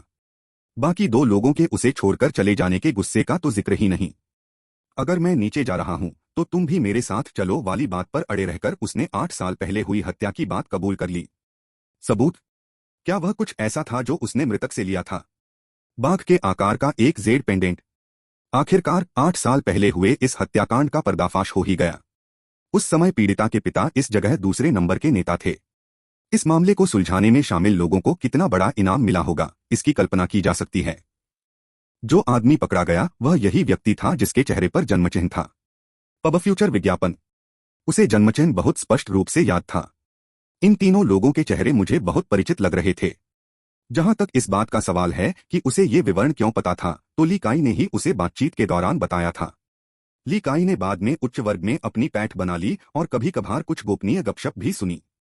एक अनौपचारिक बातचीत में इस घटना का जिक्र इसलिए हुआ क्योंकि उक्त नेता तब तक पड़ोसी प्रांत में दूसरे नंबर का नेता बन चुका था।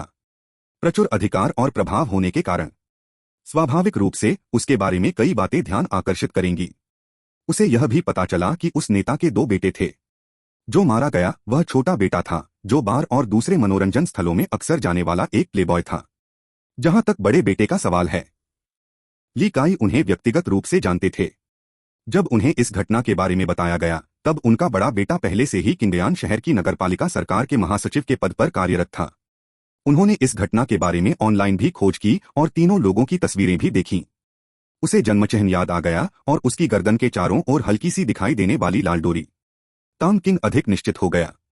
अपने पिछले जीवन में उक्त नेता पहले ही मध्य चीन के एक प्रांत का शीर्ष अधिकारी बन चुका था। इन गुंडों को देखकर तांग किंग की नजरें उनके लिए और भी कोमल हो गईं। यह बड़ी उपलब्धि अपने चाचा को दिया जा सकने वाला सबसे अच्छा तोहफा था। लेकिन मुख्य बात यह नहीं, बल्कि उस नेता के साथ उसका रिश्ता था। इससे उनके चाचा की नियमों के दायरे में तेजी से पदोन्नति सुनिश्चित हो सकती थी। कम से कम निदेशक स्तर का पद तो पक्का था। अगर नेता उदार हो या चाचा खूब मेहनत करें तो डिप्टी हॉल स्तर या उससे भी ऊंचा पद मिलना नामुमकिन नहीं था। अच्छा, आज अच्छा दिन है। जैसे ही वह घर से बाहर निकला, उसे खजाना मिल गया। इस समय तांग किंग की नजर में तीनों गुंडे बेहद प्यारे लग रहे थे। यह किसी बड़े राक्षस को हराकर ईश्वर स्तर का उपकरण पाने जैसा था। असल में यह आसमान से गिरने वाला ईश्वर स्तर का उपकरण था। अब तांग किंग को एक योजना बनाने की जरूरत थी। इस समय उसे इस स्थान के प्रमुख और अपने चाचा के साथ हुए मतभेद का ख्याल आया। उसे स्पष्ट रूप से याद था, उनके चाचा को पदोन्नति मिली। इस व्यक्ति ने पर्दे के पीछे से काम किया और तुरंत अपने चाचा का वरिष्ठ बन गया। यह सहनीय था, लेकिन बॉस बनने के बाद से उन्होंने हमेशा अपने चाचा पर अत्याचार किया और उनके साथ अनुचित व्यवहार किया। अंततः उन्हें अन्यत्र स्थानांतरित कर दिया और उनके पद पर अपने चाचा से कम अनुभव और क्षमता वाले व्यक्ति को नियुक्त किया। अंत में वह व्यक्ति भ्रष्ट पाया गया और उसके बाद ही उसके चाचा को उसकी जगह लेने का मौका मिला, जिसमें विकास क्षेत्र के निदेशक और नगर सार्वजनिक सुरक्षा ब्यूरो के उप प्रमुख का पद शामिल था। यह कुछ ऐसा था जिसे तांग किंग सहन नहीं कर सका। इससे उसे एहसास हुआ कि उस आदमी के मन में अपने चाचा के प्रति कितनी गहरी नाराजगी थी, कितनी बदले की भावना थी, और इससे उसे अपनी आगामी योजना के बारे में और भी ज्यादा भरोसा हुआ। यह अच्छी बात थी कि उस आदमी के मन में नाराजगी थी, जितनी गहरी उतना ही अच्छा। चूंकि उसके मन में बदला लेने के इतने तीव्र विचार थे, और विशेष रूप से चूंकि वे उसके चाचा के विरुद्ध थे, इसलिए उसे खेद हुआ। लेकिन वह केवल एक गड्ढा खोद सकता था और उसे उसमें भेज सकता था। आखिरकार वह भविष्य में अपने चाचा के साथ गड़बड़ करने वाला था। अध्याय 27 अध्याय 25 गड्ढा खोदने की तैयारी करें, पसंदीदा अनुशंसाएं ढूंढ रहे हैं। 1. इस गड्ढे को कैसे खोदा जाए और उन्हें इसमें कैसे फंसाया जाए। तांग किंग के पास पहले से ही एक योजना थी। हालांकि यह कोई अच्छी रणनीति नहीं थी। सफलता की दर 100% तो नहीं थी, लेकिन कम से कम यह एक योजना तो थी। टांग किंग भी जुआ खेलता था। वह शर्त लगा रहा था कि वे उसकी योजना के अनुसार काम करेंगे। जिंदगी अपने आप में एक जुआ है ना? वह इतना चालाक नहीं था कि एक आदर्श योजना बना सके, और इस प्रदर्शन में कई खामियां थीं। लेकिन जोखिम उठाना उचित हो सकता है। एक बार उसने अपना मन बना लिया। टैंग किंग रसोई में गई और ली जियांगुओ को एक तरफ बुलाया। अंकल ली, मुझे आपकी मदद चाहिए। मैंने बाहर उन गुंडों से निपटने के लिए एक योजना बनाई है, और इससे भविष्य में होने वाली परेशानियों से बचा जा सकता है। क्या आप कोई स्मार्ट वेटर ढूंढ सकते हैं जो उन्हें हंगामा करने के लिए उकसा सके? आखिरकार हमें उस वेटर को थोड़ा चोट पहुंचाने की जरूरत पड़ेगी। योजना पूरी होने के बाद मैं उसे निजी तौर पर 10,000 युआन का इनाम दे सकता हूं, और मैं आज रेस्टोरेंट में हुए सारे नुकसान की भरपाई कर दूंगा। जैसे ही हम अपना ऑपरेशन शुरू करें, तुरंत पुलिस को बुलाएं, उन्हें गिरफ्तार करने की कोशिश करें। मुझे आपसे पुलिस स्टेशन भी जाने की जरूरत होगी, और वहां पहुंचने के बाद आपको यह करना होगा। टांग क्विन ने ली जियांगुओ को अपनी योजना के बारे में विस्तार से बताया। क्या यह ठीक रहेगा? ली जियांगुओ ने घबराहट से पूछा। उसे सचमुच समझ नहीं आ रहा था कि टांग किंग ने ऐसा क्यों किया। इससे कोई फायदा नहीं था, और इसमें बहुत पैसा खर्च होता। अगर उनमें झगड़ा भी होता तो उन लोगों पर हमेशा के लिए प्रतिबंध लगाना नामुमकिन था, और इससे रेस्टोरेंट के कारोबार पर जोर असर पड़ता। चिंता मत करो अंकल ली, बस मेरे निर्देशों का पालन करो। सारा नुकसान मुझ पर होगा। मुखिया से संपर्क करना याद रखना। मेरे अंकल का नाम बताना। किसी और से दूर रहना, टांग किंग ने बार बार चेतावनी दी। ली जियांगुओ ने पक्ष विपक्ष पर विचार किया। ऐसा करना, इसका व्यापार पर निश्चित रूप से असर पड़ेगा, और जोखिम भी होगा, खासकर अगर ग्राहक इसमें शामिल हों। लेकिन उनका मानना था कि टांग किंग जल्दबाजी में कोई कदम नहीं उठाएगा, उसके पास अपने कारण होने चाहिए।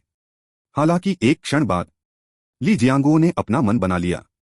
उसने टांग किंग पर भरोसा करना चुना। ठीक है, मैं इस काम के लिए किसी उपयुक्त व्यक्ति को ढूंढ लूंगा, ली जियांगुओ ने गंभीरता से जवाब दिया। आपके विश्वास के लिए धन्यवाद अंकल ली। निश्चिंत रहें, मुझे पता है कि मैं क्या कर रहा हूं, टांग किंग ने कहा।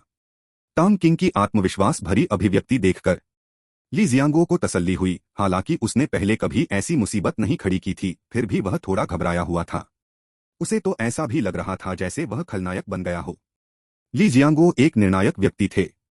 एक बार जब वह मन बना लेते तो उसे अमल में लाते और अच्छी तरह से अंजाम देते। थोड़े ही देर के बाद ली जियांगुओ उपयुक्त व्यक्ति को खोजने के लिए हॉल में गए। टांग क्विन और ली काई कैशियर काउंटर पर किसी भी आपात स्थिति से निपटने के लिए तैयार खड़े थे। जहां तक स्कूल देर से पहुंचने की बात है, उसे इस समय इसकी कोई परवाह नहीं थी। अपने चाचा के भविष्य के सामने बड़ी से बड़ी बात भी किनारे रख देनी चाहिए। उसे विश्वास था कि उसके चाचा बाद में उसे दोष नहीं देंगे। जहां तक ली काई का सवाल है, उसके पिता अब व्यस्त थे और उनके पास उसकी देखभाल करने का समय नहीं था। इसके अलावा उसका शैक्षणिक प्रदर्शन काफी अच्छा था, इसलिए स्कूल का आधा दिन छूटना कोई बड़ी बात नहीं थी। 3 गुंडों की ओर लौटते हुए जन्मचेन वाले व्यक्ति का नाम झूरुई है। वह तीनों पुरुषों में सबसे बड़ा था। वे एक ही फैक्ट्री में काम करते थे, लेकिन एक दूसरे को नहीं जानते थे। एक महिला फैक्ट्री कर्मचारी को लेकर हुए झगड़े के बाद वे गहरे दोस्त बन गए और पीच गार्डन की क्लासिक कहानी की तरह भाईचारे की कस्में खाने लगे। हालांकि क्योंकि वे तीनों ही आलसी थे और दोनों को ही हंगामा खड़ा करने और महिला कर्मचारियों को परेशान करने का शौक था, आधे साल के अंदर ही बॉस ने उन्हें नौकरी से निकाल दिया। नौकरी से निकाले जाने के बाद वे तीनों ज्यादा पैसा नहीं कमा सकते थे और उन्हें छोटी मोटी कमाई की परवाह भी नहीं थी। वे छात्रों की जेब खर्च पर गुजारा करते थे और कभी कभी भाड़े के गुंडे भी बन जाते थे। उन्होंने कभी नहीं सोचा था कि वे हत्यारे बन जाएंगे। उस समय वे तीनों शहर के उपनगरीय क्षेत्र में एक कृषि मनोरंजन स्थल पर खाना खाने गए। रात के खाने के बाद उन्हें वापस लौटने के लिए कोई साधन नहीं मिला, क्योंकि बहुत देर हो चुकी थी और कोई बस भी नहीं थी।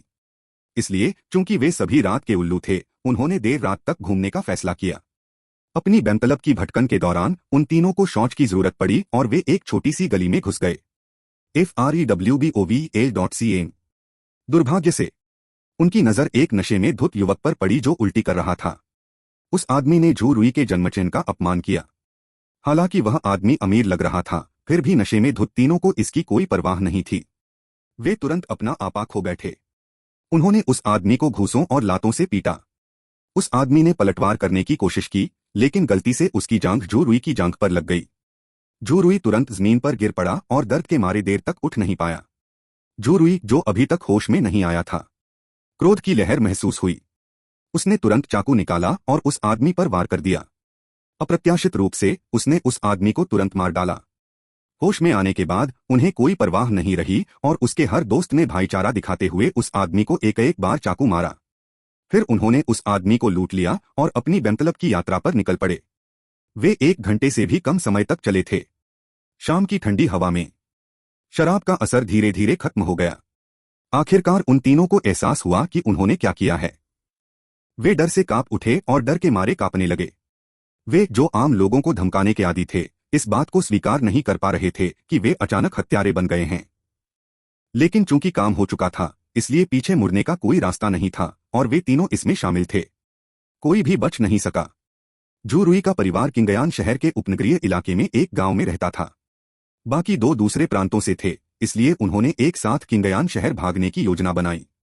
वे तीनों आमतौर पर अपना अपना काम करते थे और स्थानीय सुरक्षा बलों से उनका ज्यादा संपर्क नहीं था, इसलिए उनके जाने पर किसी ने ध्यान नहीं दिया। वे पहले कई महीनों तक गांव में झू रुई के घर में रहे। पब फ्यूचर द्वारा विज्ञापन। पब फ्यूचर विज्ञापन। वे हर समय डरे रहते थे, इस बात से चिंतित रहते थे कि एक दिन पुलिस आ जाएगी। लेकिन वे इंतजार करते रहे, कुछ नहीं हुआ। और पीछे मुड़कर देखने पर उन्होंने लगभग कोई सबूत नहीं छोड़ा था। चाकू अभी भी उनके पास था। घटनास्थल पर कोई उंगलियों के निशान नहीं थे, कोई चश्मदीद गवाह नहीं था और कोई निगरानी भी नहीं थी। समय बीतने के साथ साथ उनके विद्रोही स्वभाव ने उन्हें और अधिक साहसी बना दिया। वे बाहर निकलने का रास्ता तलाशने शहर आए थे, लेकिन उनके बेईमान चरित्र के कारण कोई भी उन्हें नौकरी पर नहीं रखना चाहता था। कुछ ही दिनों में उन्हें जो भी नौकरियां मिली, उनसे उन्हें निकाल दिया गया। आखिरकार वे फिर से छात्रों को निशाना बनाकर जबरन वसूली करने लगे। लेकिन इस कमाई से उनके खर्चे मुश्किल से ही पूरे होते थे। तभी उन्होंने देखा कि एक नया रेस्तरां खुल गया है। उन्होंने इसे जबरन वसूलने का निर्णय लिया। फीस ज्यादा नहीं थी, इसलिए अगर वे पकड़े भी जाते तो ज्यादा से ज्यादा उन्हें हिरासत में ही रहना पड़ता। वे बेपरवाह थे। अंततः उन्होंने इस विशिष्ट रेस्टोरेंट पर ध्यान केंद्रित किया। वे अपनी रणनीति का परीक्षण करना चाहते थे और अगर सफल रहे तो वे इस सफल अनुभव को अन्य रेस्टोरेंट पर भी लागू करेंगे। बेशक उन्होंने बड़े रेस्टोरेंट से संपर्क करने की हिम्मत नहीं की। यह तो सीधे तौर पर मौत को दावत देने जैसा होगा। बाईं ओर के छोटे गुर्गे ने झू रुई से कहा, बड़े भाई, चलो हर दिन यहाँ खाना खाते हैं, खाना वास्तव में अच्छा है। झू रुई ने 2 बार पकाए गए सूअर के मांस का एक निवाला खाया। घृणा से चबाते हुए उसने कहा, ठीक है। दुकान वाले ने आपत्ति करने की हिम्मत नहीं की। पैसे कमाने का यही सबसे तेज तरीका है। हमने इसके बारे में पहले क्यों नहीं सोचा। ली जियांगुओ को आज्ञाकारी ढंग से भुगतान करते देखकर साफ जाहिर था कि उसके पास कोई सहारा नहीं था। इसीलिए उन्होंने सोचा कि उसे धमकाना बिल्कुल सुरक्षित रहेगा। कैशियर का क्या हुआ? वो तो बहुत आकर्षक है। एक और गुर्गा भी झुककर फुसफुसाया। वे आमतौर पर छात्रावास में रहते हैं और साथ लौटते हैं। आगे बढ़ना मुश्किल है। झू रुई ने भौहें सिकोड़ लीं। पहली मुलाकात से ही वह सोच रहा था कि झांग जिन को कैसे पाए, लेकिन अभी तक कोई उपयुक्त अवसर सामने नहीं आया था। कोई चिंता नहीं बड़े भाई, उसे महसूस करना भी बहुत बुरा नहीं होगा। ठीक है, हमने बस गलती से उसे छू लिया, बस। इसमें क्या बड़ी बात है? हाँ हाँ, बढ़िया आइडिया है। झू रुई खिलखिलाकर हंसा और उसके दिमाग में पहले से ही एक योजना थी। बड़े भाई, हम प्रोविंस सिटी कब वापस जा रहे हैं? अगले साल। अगर तब तक कुछ नहीं हुआ तो इसका मतलब है कि हम कानून से बच गए हैं। पुलिस अभी तक हमें नहीं ढूंढ पाई है, जिसका मतलब सिर्फ यही हो सकता है कि उन्हें हमारे बारे में पता नहीं है। ठीक है, मैं आपके नेतृत्व का पालन करूंगा। तीनों लोग बेफिक्री से और छिटपुट बातें करते रहे। कभी कभी वे भोजन कर रहे मेहमानों के बारे में टिप्पणी करते थे और सुंदर महिलाओं की ओर इशारा करते थे। उनकी अहंकारपूर्ण हंसी के कारण आसपास के भोजन करने वाले लोग जल्दी से अपना भोजन समाप्त करके चले जाते थे। इस बीच में एक चतुर पुरुष सर्वर ने स्क्रिप्ट को पूरी तरह याद कर लिया था। ली जियांगुओ ने उसे खास तौर पर नौकरी पर रखा था। उसका नाम कियान झेंग था, बहुत होशियार और समाज में अपने पिछले भटकाव के बाद नौकरी मिलने की कदर करता हुआ। कुछ निर्देश देने पर उसे समझ आ गया कि क्या करना है। कियान झेंग तीनों की मेज पर एक चायदानी ले गया। वह घबराए बिना न रह सका। आखिरकार बॉस की योजना के अनुसार उसे मार पड़ने वाली थी। पब फ्यूचर विज्ञापन। लेकिन बॉस के 10,000 युआन के वादे के बारे में सोचकर उसकी हिम्मत तुरंत बढ़ गई। 10,000 युआन उसके कई महीनों के वेतन के बराबर थे और चूंकि उसके बॉस और सहकर्मी पास ही थे, इसलिए अगर उसे कोई चोट लगती तो वे तुरंत मदद के लिए आ जाते। यह सोचते हुए कियान झेंग ने गहरी सांस ली। यह देखकर कि तीनों अपनी बातचीत में तल्लीन थे और उसे अनदेखा कर रहे थे, कियान झेंग झू रुई के पास गया और पहले से ही भरे हुए कप में गर्म पानी डाला। जैसे ही वह फिल्मांकन शुरू करने वाला था, घबराहट के कारण उसके हाथ अचानक कांपने लगे। लेकिन भूकंप के झटके गंभीर नहीं थे। उसने तीनों पर नजर डाली, गहरी सांस ली और कप को थोड़ा झुकाया, जिससे उसका पानी झू रुई की जांघों पर गिर गया। घबराहट के मारे उसने कप को थोड़ा ज्यादा झुका दिया और आधा पानी झू रुई की जांघों पर गिर गया। यद्यपि यह शरद ऋतु थी, किंगयान शहर का मौसम ठंडा नहीं था। उस दिन झू रुई ने पतले शॉर्ट्स और चप्पल पहने हुए थे। जलने के बाद उसके पूरे शरीर में दर्द की लहर दौड़ गई और कियान झेंग यह सोचकर ही सिहर उठा। आह, तुम क्या कर रहे हो? तुमने मुझे जला दिया, झू रुई उछलते हुए चिल्लाई। उसने अपने शॉर्ट्स से पानी पोंछने की कोशिश की, लेकिन गर्म पानी पहले ही पतले कपड़े में रिस चुका था, जिससे झू रुई के शरीर में जलन होने लगी। बड़े भाई, क्या आप ठीक हैं? बच्चे, क्या तुम मुसीबत मोल लेना चाहते हो? मुझे लगता है तुमने ये जानबूझकर किया है। एक और गुर्गा भी खड़ा हो गया। दोस्तों, ओह, मैं जल गया हूं। उसे मेरे लिए ले आओ। उसे इसकी कीमत चुकानी होगी। वह अभी शुरुआती सदमे से उबर नहीं पाया था। अपनी जांघों को पकड़े हुए कियान झेंग की ओर इशारा करते हुए गुस्से से चिल्लाया। यह सुनकर कियान झेंग के सबसे करीबी गुर्गे ने उसे थप्पड़ मारा। कियान झेंग ने टालमटोल नहीं किया और खुद को थप्पड़ के लिए तैयार किया।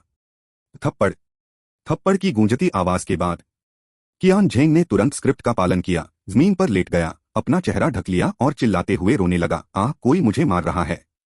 पुलिस को बुलाओ, कोई मुझे मार रहा है। मदद करो, बहुत दर्द हो रहा है। कियान झेंग जमीन पर पड़ा लगातार रो रहा था। स्थिति से अनभिज्ञ कोई भी व्यक्ति यह सोच सकता है कि वह गंभीर रूप से घायल हो गया है। जिस गुर्गे ने उसे मारा था वह थोड़ा स्तब्ध था। क्या उसकी ताकत बढ़ गई थी? उसने ज्यादा बल का इस्तेमाल नहीं किया था, फिर वो किसी को इतना बुरा कैसे मार सकता था? उसे लग रहा था कि कुछ तो गड़बड़ है, परंतु फिर उसने तुरंत इस विचार को खारिज कर दिया।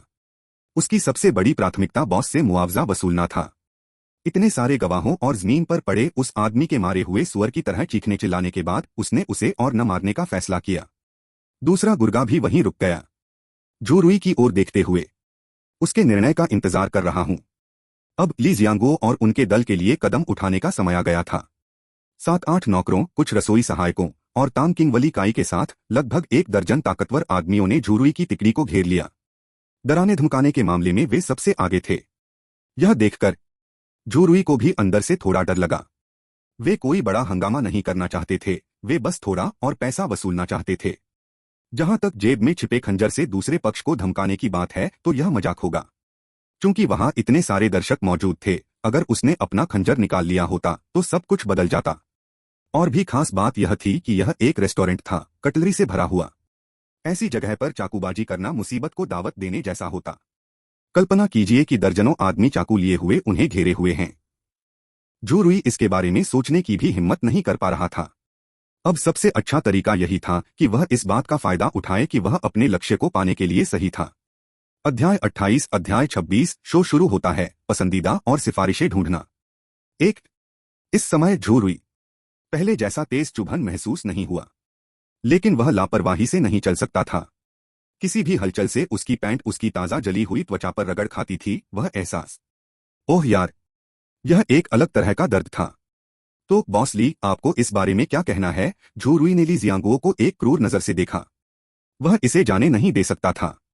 झू भाई, मेरे दुकान के सहायक को आपने इस हद तक पीटा है, आपको क्या कहना है? ली जियांगो ने आत्मविश्वास से जवाब दिया, यह मानते हुए कि दूसरा पक्ष फिर से दिखाई नहीं देगा। डरने की कोई बात नहीं है। उसे झू रुई की जानलेवा निगाहों की परवाह नहीं थी। स्क्रिप्ट के अनुसार चल रहा हूं। संघर्ष तो होना ही चाहिए। वह पुलिस के आने का इंतजार कर रहा था। उसके पक्ष में ज्यादा लोगों के होने के कारण उसे यकीन नहीं था कि झू रुई इतनी बेवकूफी से इतनी जल्दी आ जाएगी। और तो और वह कुछ दिन पहले इन लोगों द्वारा की गई लूट का गुस्सा भी निकाल सकता था। उसने यूं ही हजारों गवा दिए थे, जिसके बारे में सोचकर भी उसे गुस्सा आ रहा था। झू रुई आश्चर्यचकित रह गया। ली जियांगो उससे डरता नहीं था। इसके बारे में सोचने का समय नहीं है।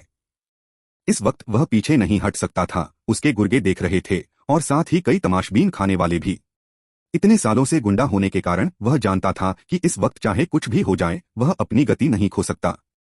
यदि उसने कमजोरी से काम किया, फिर वह अपना चेहरा नहीं बचा पाएगा। इसलिए उसने तुरंत धमकी दी, यो बॉस ली, ऐसा लगता है कि आप व्यवसाय छोड़ने का फैसला कर रहे हैं। क्या आपको लगता है कि आप जीतने की स्थिति में हैं क्योंकि आपके बच्चे को मैंने मारा है? मैं आपको बता रहा हूं, अगर पुलिस आ गई तो क्या होगा?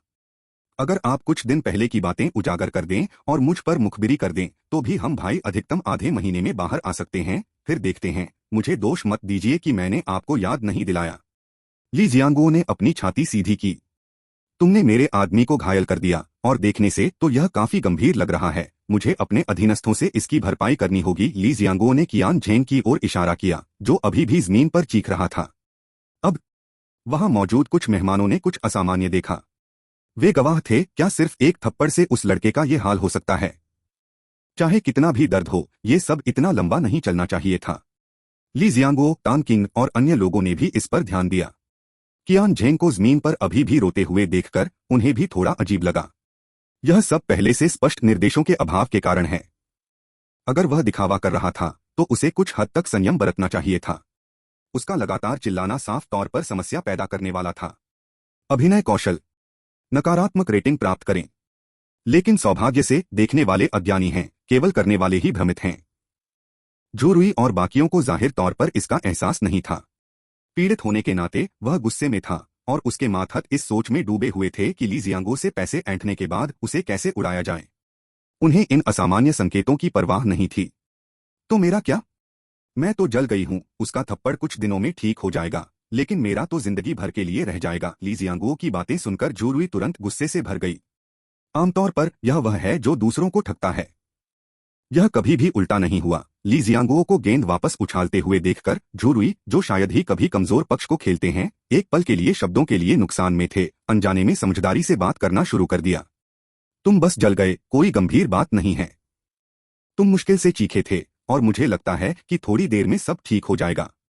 लेकिन मेरे असिस्टेंट को देखो, उसकी चोट काफी गंभीर लग रही है। कंफ्यूशन का असर उसे जिंदगी भर के लिए हो सकता है। ली जियांगो ने अचानक कहा। तो मतलब तुम इसे जाने देना चाहते हो? झूरुई ने उदास होकर ली जियांगो को मन ही मन कोसते हुए कहा। आखिर असली गुंडा कौन है? उसे ऐसा क्यों लग रहा है कि वह कमजोर हो गया है? यहां तक कि उसे ठगे जाने का भी एहसास हुआ। है, हम इसे कैसे जाने दे सकते हैं? तुम्हें कम से कम मेरे भाई के इलाज का खर्च तो उठाना ही होगा, ली जियांगो ने सहजता से कहा। ली जियांगो को इस तरह बोलते हुए देखकर, जैसे कि वह पूरी तरह से आश्वस्त था, झूरुई को लगा कि चीजें ठीक नहीं थीं। वह मूर्ख नहीं था, बस यहाँ रिश्ते को लेकर थोड़ा उलझन में था। क्या दूसरे पक्ष को कुछ समर्थन प्राप्त था? लेकिन उन्होंने इसका प्रयोग पहले क्यों नहीं किया? या फिर वे उससे निपटने के लिए पुलिस को बुलाने की योजना बना रहे हैं? ऐसा तो होना भी नहीं चाहिए। अगर पुलिस आ भी गई तो क्या? अगर वो किसी को फंसाना चाहता, तो कोई सबूत नहीं ढूंढ पाता। उसने ली जियांगो के किसी भी रिश्ते के बारे में पहले कभी नहीं सुना था, वरना वह निश्चित रूप से सुरक्षा राशि नहीं जुटा पाता। झूरुई अभी उलझन में ही था कि दूर से पुलिस सायरन की आवाज गूंजी। सायरन की आवाज सुनकर ली जियांगो ने अंततः राहत की सांस ली। अगर यह पहला काम चलता रहा, तो झूरुई को जरूर इसकी कमियां नजर आएंगी। वह अपनी कमजोर एक्टिंग और स्क्रिप्ट राइटिंग को ही दोषी ठहराएगा। अगर घोटाला उजागर हो गया और झूरुई ने उसे स्वीकार कर लिया, पैसे देकर चला गया, तो उसे समझ नहीं आएगा कि क्या करे। बाकी सब सरल था। बॉस के रूप में ली जियांगो को बयान देने के लिए निश्चित रूप से स्टेशन जाना पड़ा। अब जबकि खाने का समय हो चुका था, ज्यादातर खास व्यंजन तैयार थे। बाकी का काम उनके प्रशिक्षु संभाल सकते थे, इसलिए इससे व्यापार पर ज्यादा असर नहीं पड़ा। बाकी ग्राहकों का खाना मुफ्त में दिया गया, जिससे खाने वालों की वाहवाही हुई। पब फ्यूचर द्वारा विज्ञापन। पब फ्यूचर विज्ञापन। जहां तक निजी कमरे में रहने वाले ग्राहकों की बात है, तो उन्हें 50% की छूट मिली। सब मिलाकर आज तांग किंग को कम से कम 15,000 का नुकसान हुआ। बाद में उसे उन 3 गुंडों का इलाज भी करना था। लेकिन इतने बड़े मामले को सिर्फ 10-20 हजार में सुलझाने के बारे में सोचकर यह खर्च बिल्कुल सही था। तांग किंग और ली काई रेस्तरां के अंदर खबर का इंतजार कर रहे थे। उन्हें आने वाली योजना के लिए तैयारी करनी थी। जैसे ही वह अपने चाचा को फोन करने वाला था, अचानक उसका फोन बज उठा। चाचा का नंबर देखते ही तांग क्विंग तुरंत समझ गया कि उसके हेड टीचर ने जरूर उसके चाचा से संपर्क किया होगा। प्रधानाध्यापक को तांग किंग का फोन नंबर नहीं पता था। उसे तो यह भी नहीं पता था कि उसके पास मोबाइल फोन भी है। तुरंत तांग किंग रेस्तरां से बाहर निकला और फोन लेने के लिए सड़क के किनारे चला गया। चाचा, तांग तांग, तुम कहाँ हो? तुम्हारे हेड टीचर ने अभी फोन करके बताया कि तुम और ली काई आज दोपहर स्कूल नहीं गए। न तो ली काई के पिता का फोन लग रहा है और न ही उनके घर का लैंडलाइन फोन। क्या हो रहा है? क्या तुम लोग किसी मुसीबत में पड़ गए हो? किन युगांग ने उत्सुकता से पूछा। उन्होंने तांग किंग की सीधे तौर पर आलोचना नहीं की। वह अपने भतीजे को जानता था। बिना किसी ठोस वजह के वह ऐसा कुछ नहीं करता था। उसे बस अपनी सुरक्षा की चिंता थी। अगर कोई आपात स्थिति भी हो तो शिक्षक से छुट्टी मांगना ठीक था। बिना कुछ कहे स्कूल से भागना उसे बेचैन कर देता था। मैं ली काई के रेस्टोरेंट में हूं। इससे पहले 3 लोगों ने कुछ उपद्रव मचाया था और एक वेटर को पीटा था। उन सबको पुलिस स्टेशन ले जाया गया है। तांग किंग ने जानबूझकर अपनी संलिप्तता को कहानी से बाहर रखा। यह सुनकर कि कुछ गुंडों ने परेशानी पैदा कर दी है, किन युगांग तुरंत अपनी कुर्सी से खड़े हो गए और चिंता से पूछा, क्या आप ठीक हैं? बिल्कुल, मैं ठीक हूं। मुझे नहीं पीटा गया, मैं तो बस तुम्हें कुछ बताना चाहती थी। मुझे नहीं पता कि अभी बात करना तुम्हारे लिए ठीक रहेगा या नहीं, तांग किंग ने हंसते हुए जवाब दिया। कोई बात नहीं, मैं ऑफिस में अकेला हूं। जो भी हो तुम कह सकती हो। तांग क्विंग के ठीक होने की बात सुनकर किन युगांग ने राहत की सांस ली। लेकिन वह इस बात से हैरान था कि तांग क्विंग इतनी गंभीर और सावधानी से बातचीत क्यों करना चाहती थी। तांग किंग ने अपने विचार व्यक्त किए। चाचा, क्या आप पिछले सितंबर में प्रोविंस सिटी के एक बार के पिछवाड़े में हुई हत्या के बारे में जानते हैं? यह सुनकर किन युगांग ने तुरंत अपनी स्मृति को खंगालना शुरू कर दिया। बस 1 सेकंड में उन्होंने मामले के बारे में जानकारी याद की। पब फ्यूचर विज्ञापन। इतने बड़े मामले के बारे में उन्हें कैसे पता नहीं चला? हालांकि यह बहुत लंबे समय से चल रहा है। प्रांतीय अधिकारियों को कोई सुराग नहीं मिला था। इस वजह से एक शाखा दफ्तर प्रमुख को अपना पद गंवाना पड़ा। वो और सिस्टम में उसके साथी अक्सर मजाक करते थे कि जो भी इस केस को सुलझाएगा उसे तुरंत प्रमोशन मिल जाएगा। क्या ऐसा हो सकता है? किन युगांग ने बेचैनी से पूछा। तांग, तुम्हें कैसे पता चला? क्या तुम्हारे पास कोई सुराग है? आखिरकार वह एक सामान्य व्यक्ति था। उनकी भी महत्वाकांक्षाएं थीं। एक पूर्व सैनिक होने के नाते, चाहे युद्ध में हो या प्रशिक्षण के दौरान, वह हमेशा जीतने के लिए प्रयासरत रहता था। जीतने के दृढ़ संकल्प के बिना वह एक अच्छा सैनिक नहीं बन सकता था। बेशक उसे पदोन्नति की उम्मीद थी, लेकिन अभी तक उसे मौका नहीं मिला था। यदि यह मामला उनकी निगरानी में सुलझाया जा सकता, यह सचमुच उनके करियर का महत्वपूर्ण मोड़ होगा। हाँ, मेरे पास सुराग हैं। मैं केस सुलझाने में तुम्हारी मदद जरूर कर सकती हूँ, लेकिन तुम्हें मेरे निर्देशों का पालन करना होगा। तांग किंग ने धीरे धीरे वो जानकारी दी जो किन युगांग सुनना चाहता था। यह सुनकर कि मामला सुलझाया जा सकता है, किन युगांग का दिल अनायास ही तेजी से धड़कने लगा। तांग, क्या तुम समझ रहे हो कि तुम क्या कह रहे हो? बिल्कुल, आप मेरे चाचा हैं, मैं आपको कोई नुकसान नहीं पहुंचाऊंगा। मुझे उम्मीद है कि आपका भविष्य भी उज्जवल होगा। तांग किंग ने अपनी सच्ची भावनाएं व्यक्त करते हुए गंभीरता से उत्तर दिया। उसके चाचा का पद जितना ऊंचा होता है, उसका भविष्य का व्यवसाय उतना ही अधिक स्थिर होगा। तो बताओ, मुझे क्या करना होगा? किन युगांग ने पूछा। इस बिंदु पर वह तांग किंग को अब एक बच्चे के रूप में नहीं देखता था, यह जानते हुए कि तांग किंग उसे मूर्ख नहीं बना पाएगा। बात यह है कि मुझे तुम्हारा एक भरोसेमंद अधीनस्थ चाहिए, जो उन अपराधियों का पीछा करे और उनके घर का पता लगाए। उनसे अपराध कबूल करवाने के लिए मेरे अपने तरीके हैं, तांग किंग ने कहा। तांग, क्या तुम्हें यकीन है? यह कोई छोटी बात नहीं है, किन युगांग ने फिर पूछा। कोई बात नहीं चाचा, पक्का सबूत होगा, तांग किंग ने आत्मविश्वास से आश्वासन दिया। ठीक है, मैं तुरंत इसका इंतजाम कर दूंगा। क्या मुझे किसी और चीज पर ध्यान देना चाहिए? किन युगांग ने पूछा।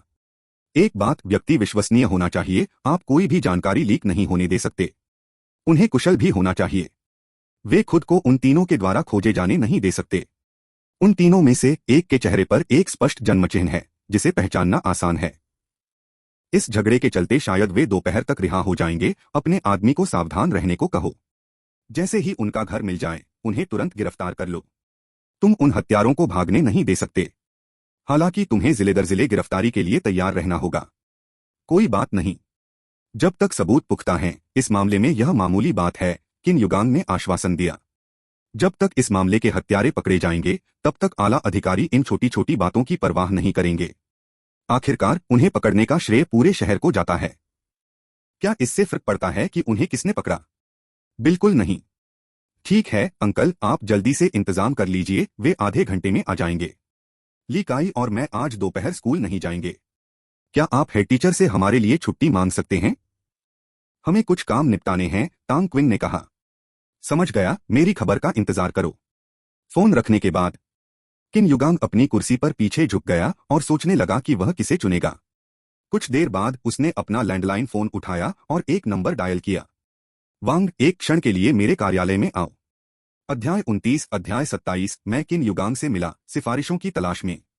एक, घटनास्थल पर मौजूद पुलिस अधिकारी ने शुरू में मौके पर ही मध्यस्थता करने का इरादा किया था। दोनों पक्षों को कोई चोट नहीं पहुंची। एक को जलाया गया, दूसरे को थप्पड़ मारा गया, कोई गंभीर बात नहीं हो सकती। क्या एक थप्पड़ से सचमुच इतना नुकसान हो सकता है? वह इस बात पर यकीन नहीं कर रहा था। सबको वापस थाने ले जाना एक झंझट होगी और उनका काम और भी बढ़ जाएगा। हालांकि ली जियांगो ने मुआवजे पर जोर दिया। जब तक उसे मुआवजा नहीं मिल जाता वह पीछे नहीं हटेगा। वह पूरी तरह से जिद्दी था। जूरुई को एहसास था कि कुछ गड़बड़ है, लेकिन वह खुद का फायदा उठाने वालों में से नहीं था। उसने हर्जाना देने से साफ इनकार कर दिया, यहां तक कि अस्पताल जाकर जांच करवाने की भी जिद की। दोनों पक्ष गतिरोध की स्थिति में थे, कोई भी पीछे हटने को तैयार नहीं था। यह देखकर कि मध्यस्थता अप्रभावी थी और यह लगातार झगड़ा सचमुच परेशान करने वाला था, उसने उन सभी को वापस स्टेशन लाने के बारे में सोचा, उन्हें एक अच्छा सबक देने के लिए। कार में जूरुई और उसके दो साथी ली जियांगो को घूर रहे थे, उससे बदला लेने की साजिश रच रहे थे। उन्होंने ली जियांगो को सबक सिखाने के लिए उसका थोड़ा खून बहाने की भी योजना बना ली थी। ली जियांगो ने वाहन की अगली पंक्ति से रियरव्यू मिरर में जूरुई की आंखें देखीं। इससे वह घबरा गया। वह तो बस एक छोटा व्यापारी था। वह इन गुंडों से उलझने की हिम्मत नहीं कर सका। उसे बस यही उम्मीद थी कि तांग किंग ने उसे धोखा नहीं दिया होगा और ये लोग हमेशा के लिए गायब हो जाएंगे और उसे परेशान करना बंद कर देंगे, वरना उसका नवोदित व्यवसाय बर्बाद हो जाएगा। हर दिन चोरों से सावधान रहना बहुत थका देने वाला था। क्या आपके चीफ गो आज यहाँ हैं? प्रमुख पुलिस अधिकारी यह सुनकर हैरान रह गया। उसे उम्मीद नहीं थी कि ली जियांगो उनके प्रमुख को जानता होगा। उसने तुरंत मुस्कुराते हुए जवाब दिया, हाँ वह है। क्या आप हमारे प्रमुख को जानते हैं? कुछ मुझे आश्चर्य है कि क्या मैं उनसे मिल पाऊंगा, ली जियांगो ने अस्पष्टता से उत्तर दिया। ठीक है, मैं देखूंगा कि वह उपलब्ध है या नहीं। धन्यवाद, ली जियांगो ने अपना आभार व्यक्त किया। आपका स्वागत है, बस मेरे संदेश की प्रतीक्षा करें। जरूर। यह देखकर जूरुई को अपनी रीढ़ में ठंडक महसूस हुई। क्या हो सकता है कि दूसरे पक्ष के वाकई कुछ गंभीर संबंध हों? या फिर ये सब उससे पैसे ऐंठने की साजिश थी? जूरुई को धीरे धीरे समझ आने लगा था। हालांकि उसे अंदाजा नहीं था कि ये सिर्फ एक मामूली वसूली से ज्यादा कुछ नहीं था, वे उसे एक बड़ा झटका देने की तैयारी में थे। जूरुई ने मन ही मन उपहास किया। सबसे बुरी स्थिति तो यह थी कि वह अपना अहंकार ही निगल जाएगा। एक बार मैं बाहर निकल गया तो वह उन्हें दोबारा अपने संपर्कों का इस्तेमाल करने का मौका नहीं देगा। एक छोटे व्यापारी द्वारा धमकाए जाने को वह कैसे बर्दाश्त कर सकता था? 3 मिनट बाद नहीं, इससे पहले कि ली जियांगो अपना बयान शुरू करते, उन्हें गो चेंग ने बुला लिया। दूसरे तल पर स्थित कार्यालय में पहुंचना। दरवाजा अभी भी खुला था। ली जियांगो दरवाजे से देख सकता था कि गो चेंग अपनी मेज पर नहीं था, बल्कि खिड़की के पास बैठकर आराम से चाय पी रहा था। उसे किसी प्रकार की दुर्भावना महसूस नहीं हुई। पब फ्यूचर द्वारा विज्ञापन। पब फ्यूचर विज्ञापन। उसकी उम्र बढ़ती जा रही थी। जिंदगी में बहुत कुछ अनुभव करने के बाद उसने हर बात को सहजता से लेना सीख लिया था। उसमें युवाओं जैसा आवेग और जुनून नहीं था, न ही उसे किसी से द्वेष रखने में कोई दिलचस्पी थी। उसे बस अपनी जिंदगी अच्छे से जीने की चिंता थी। हमेशा किसी न किसी बात पर नाराज रहने से समय के साथ उसका दिल धीरे धीरे विकृत होता जाता है। ली जियांगो ने ऐसे कुछ लोगों को देखा था जो बेहद कमजोर थे। जब कोई बात उनके अनुसार नहीं होती थी या उन्हें लगता था कि उनके साथ अन्याय हुआ है, तो वे इधर उधर की बातें करने लगते थे। पहले तो ली जियांगो ने इस बारे में ज्यादा नहीं सोचा, लेकिन नियमित रूप से ऐसी शिकायतें सुनने के बाद उन्हें लगा कि सरकार ने कभी कुछ सही नहीं किया। सभी को एक ही नजर से नहीं देखा जा सकता। यहाँ सपने और जुनून रखने वाले बहुत से लोग हैं। ज्यादातर लोग ईमानदारी से अपनी भूमिका निभाते हैं और देश को सुचारू रूप से चलाने में योगदान देते हैं। हालांकि ज्यादा पढ़े लिखे नहीं होने के बावजूद अब अधेड़ उम्र के करीब पहुंच रहे ली जियांगो ने इस बात को पहचाना। यहाँ ली जियांगो आता है। हाँ, व्यस्त रहो, गो चेंग ने संक्षिप्त रूप से सिर हिलाया। मैंने सुना है तुम मुझसे मिलना चाहते थे, गो चेंग ने पूछा। वह ली जियांगो के रेस्टोरेंट को जानता था और वहां 2 बार खाना खा चुका था। खाना वाकई अच्छा था। हालांकि उसे याद नहीं आ रहा था कि ली जियांगो का किससे कोई रिश्ता था। अगर कोई उच्च पदस्थ अधिकारी होता तो उसे जरूर पता चल जाता, लेकिन ली जियांगो उस श्रेणी में नहीं आता था। उसने बस यही मान लिया था कि यह किसी दोस्त का संपर्क होगा, इसलिए वह इस बारे में बिल्कुल लापरवाह था। बात यह है कि कुछ दिन पहले नीचे बैठे लोगों ने हमसे कुछ हजार युआन की जबरन वसूली करने की कोशिश की थी और आज उन्होंने मेरे एक कर्मचारी की पिटाई कर दी। इसलिए मैं चीफ गो से न्याय की रक्षा करने का अनुरोध करता हूं। ली जियांगो ने सावधानीपूर्वक स्थिति स्पष्ट की। क्या आप मुझे बता सकते हैं कि आप जिस मेरे दोस्त की बात कर रहे हैं वह कौन है? गो चेंग तुरंत सहमत नहीं हुआ। किन युगांग, ली जियांगो ने कहा। उसे समझ में नहीं आया कि तांग क्विंग ने उसे गो चेंग के सामने यह मामला उठाने का निर्देश क्यों दिया था, एक ऐसे व्यक्ति के सामने जिसके साथ उसके अच्छे संबंध नहीं थे। लेकिन यह साफ था कि तांग क्विंग जानबूझकर ऐसा कर रहा था। वह असल में मदद नहीं मांग रहा था और उसके इरादे बिल्कुल भी अच्छे नहीं थे। यह सोचकर ली जियांगो के माथे पर ठंडा पसीना टपकने लगा। वह केवल यही आशा कर सकता था कि तांग किंग उसे कोई नुकसान नहीं पहुंचाएगा। किन युगांग का नाम सुनते ही गो चेंग का चेहरा ठंडा पड़ गया। उसके साले का मामला ज्यादा समय पहले नहीं हुआ था, वह उसे कैसे भूल सकता था। यह घटना उनके बीच बहुत पहले ही आम हो चुकी थी। उनके छोटे बहनोई को किन युगांग ने आधे महीने तक हिरासत में रखा था। freewebnovel.com पब फ्यूचर विज्ञापन। इस आधे महीने के दौरान उसकी पत्नी और सास दिन रात उस पर बड़बड़ाती रहीं, जो उसे बहुत परेशान कर रहा था। इसके अलावा किन युगांग पर उसका कोई नियंत्रण नहीं था, जो इस मामले को थमने नहीं देना चाहता था। गो चेंग बिल्कुल नियंत्रणहीन अवस्था में था। इस दौरान गो चेंग मन ही मन चिल्ला रहा था, अंततः तुम मेरे हाथों में हो। गो चेंग के मन में हजारों विचार उमड़ पड़े। उसने योजना बनाना शुरू कर दिया कि कैसे वह इस स्थिति का इस्तेमाल करके ली जियांगो को सबसे पहले सबक सिखाए। जब किन युगांग उससे मदद की भीख मांगने आएगा तो वह उसे जोरदार थप्पड़ मारेगा। क्या आपके पास सबूत है, और यह भी कि उनकी चोटें कितनी गंभीर हैं? यह भारी पक्षपातपूर्ण प्रश्न सुनकर ली जियांगो को एहसास हुआ कि वह स्पष्ट रूप से दूसरे पक्ष का समर्थन कर रहा था। लेकिन तांग किंग ने उसे पहले ही बता दिया था कि इस प्रक्रिया का कोई मतलब नहीं है। अगर उन आदमियों को एक बार हिरासत में ले लिया जाए और वह सुरक्षा शुल्क का मामला उठा ले तो उसे किसी और चीज की चिंता करने की जरूरत नहीं है और यह पटकथा यहीं खत्म हो सकती है। मेरे पास कोई सबूत नहीं है। हम उस समय बहुत डरे हुए थे, लेकिन उन लोगों को बस मामूली जलन हुई थी, ली जियांगो ने बताया। बिना सबूत के बेबुनियाद आरोप मत लगाओ। और क्या जलने को भी चोट नहीं माना जाता? गो चेंग ने बचाव करते हुए जवाब दिया। फिर उसने अपने फोन पर एक नंबर डायल किया और एक अधीनस्थ को बुलाया। चीफ, आपको क्या चाहिए? क्या उनके बयान पूरे हैं? गो चेंग ने पूछा। विक्टिम हो गए। घटना बिल्कुल सीधी सादी थी और कोई खास नुकसान नहीं हुआ। जिस पक्ष ने मारपीट की थी वह इलाज का खर्च उठाने को राजी हो गया है, लेकिन जिस पक्ष को मारपीट का सामना करना पड़ा वह रेस्टोरेंट को हुए नुकसान और भावनात्मक परेशानी के लिए मुआवजा मांग रहा है, अधीनस्थ ने बहुत हैरान होकर बताया। बॉस बेरोजगार लोगों के एक समूह को हद से ज्यादा नाराज करने पर अड़ा हुआ था, जो कि बेतुका था। लेकिन दिखावे में धोखा हो सकता है और वह समझ नहीं पा रहा था कि असल में क्या हो रहा है। यह देखकर कि उसके अधीनस्थ ने अपनी रिपोर्ट पूरी कर ली है, गो चेंग ने ली जियांगो की ओर देखा। ली जियांगो ने देखा कि गो चेंग उसकी ओर देख रहा है और वह समझ गया कि अब अपना रुख बताने की उसकी बारी है। ठीक है, लगता है मुझे कुत्ते ने काट लिया है। मैं इस प्रस्ताव से सहमत हूं। मैं अपने कर्मचारियों को मना लूंगा। ली जियांगो ने एक महत्वपूर्ण निर्णय लेने का नाटक किया। उसका चेहरा गंभीर लग रहा था। ली जियांगो की परेशानी देखकर गो चेंग को खुशी का एहसास हुआ। अच्छा हुआ कि तुम लोगों ने मामला सुलझा लिया। तुम्हें एक पूरक बयान भी देना चाहिए, गो चेंग ने फिर कहा। ठीक है। ली जियांगो की पीछे हटती हुई आकृति को देखते हुए गो चेंग ने धीरे से कहा, असली शो अभी शुरू हुआ है। लेकिन कौन सिर्फ देख रहा है? और इस शो का हिस्सा कौन है? वह अभी भी निश्चित नहीं था। अध्याय 30, अध्याय 28, गहराता गड्ढा, सिफारिशें चाहिए। एक, उनका बयान दर्ज किया गया। जूरुई को डर लगने लगा। वह हिरासत में लिए जाने से नहीं डरता था।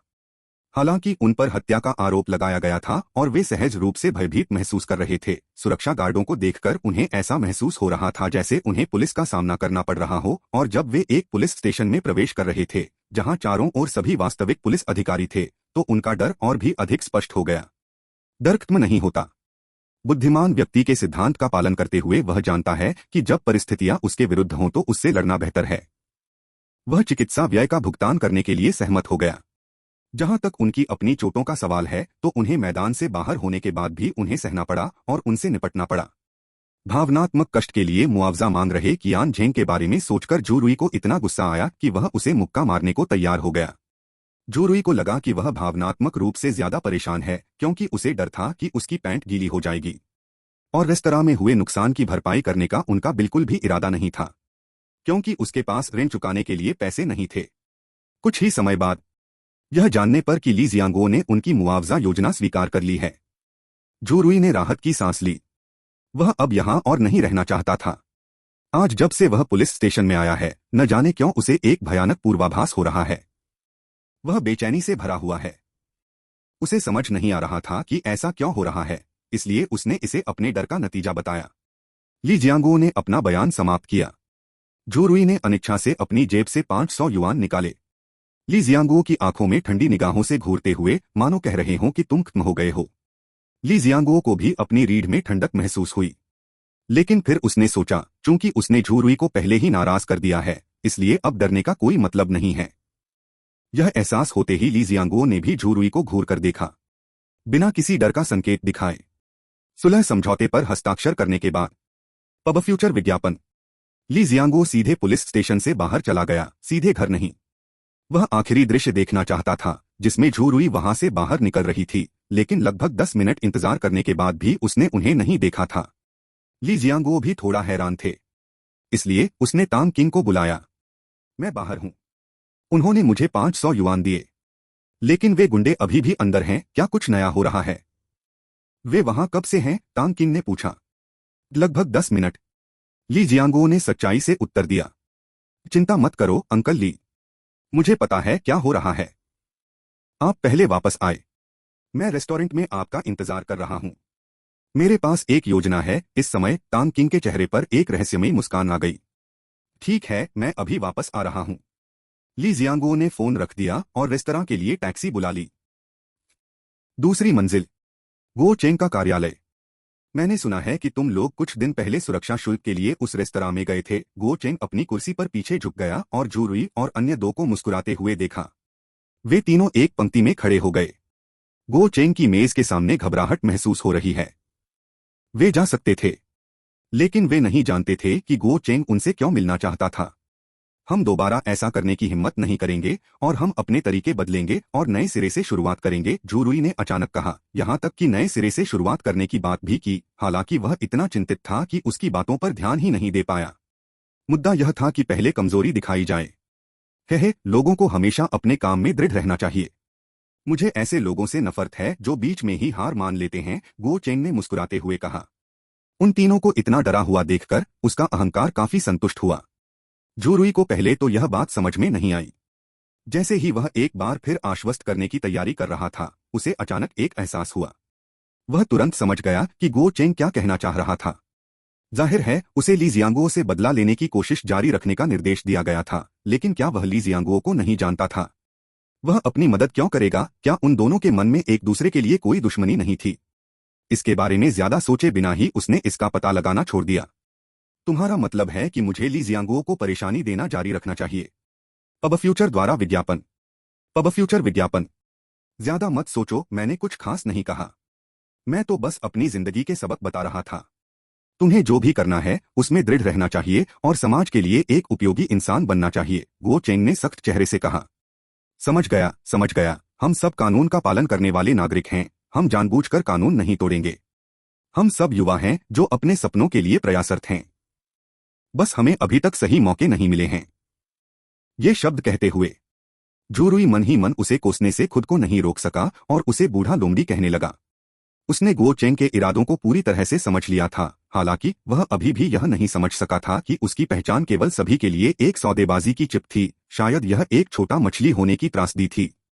मुझे विश्वास है कि आप मुझे निराश नहीं करेंगे। मुझे आशा है कि आप हमारे समाज में और अधिक योगदान दे सकेंगे। यह देखकर कि दूसरे पक्ष ने उसका आशय समझ लिया है, गो चेंग ने एक जानकार मुस्कान प्रकट की। आंतरिक रूप से झू रुई ने अपने पाखंड को कोसा। अभी भी अवर्णनीय कार्य करते हुए संत बनने का प्रयास कर रहा हूं, लेकिन वह इन विचारों को अपने चेहरे पर प्रकट करने का साहस नहीं कर सका। निश्चिंत रहें, हम आपको निराश नहीं करेंगे, झू रुई ने बिना ज्यादा सोचे समझे एक लापरवाही भरा सलाम किया। हम्मा, आगे से सलामी देने की कोई जरूरत नहीं है, यह इस भाव का अपमान है।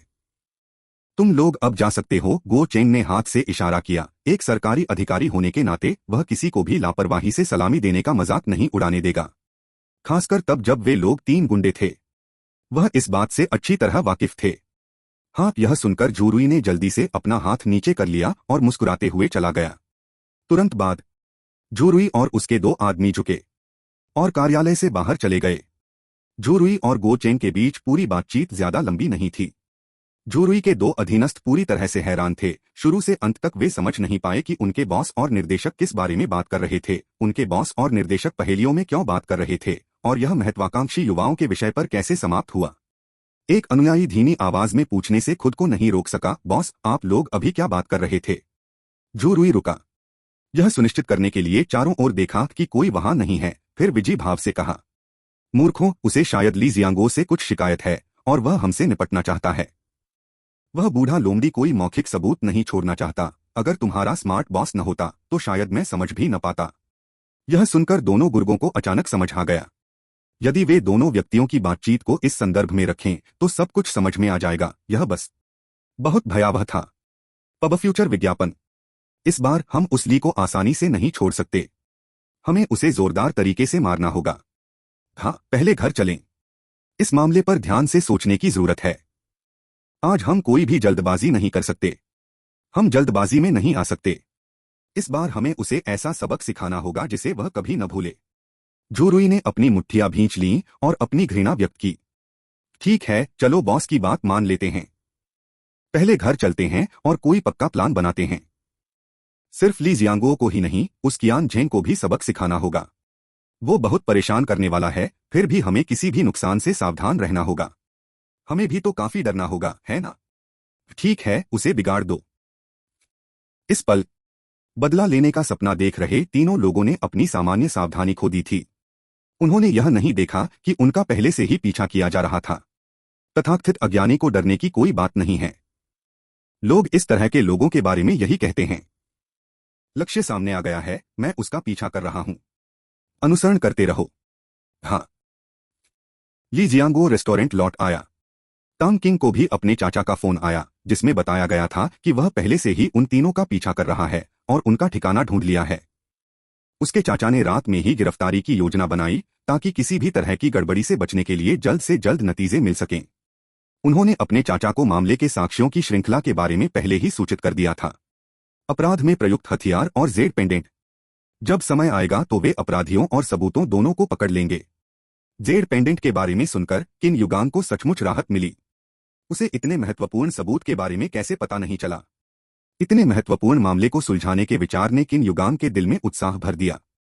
जब स्थिति इस बिंदु तक विकसित हो गई, टांग किंग ने अंततः राहत की सांस ली। लेआउट पूरा हो गया था। अब बस जाल बंद करना बाकी था। शुरू में तो वह बस यही चाहता था कि तीनों को पकड़कर गो चेंग को परेशान किया जाए, लेकिन आश्चर्यजनक रूप से गो चेंग ने सहयोग किया। वह सीधे तौर पर इसमें शामिल हो गया और अब मामला दिलचस्प होता जा रहा था।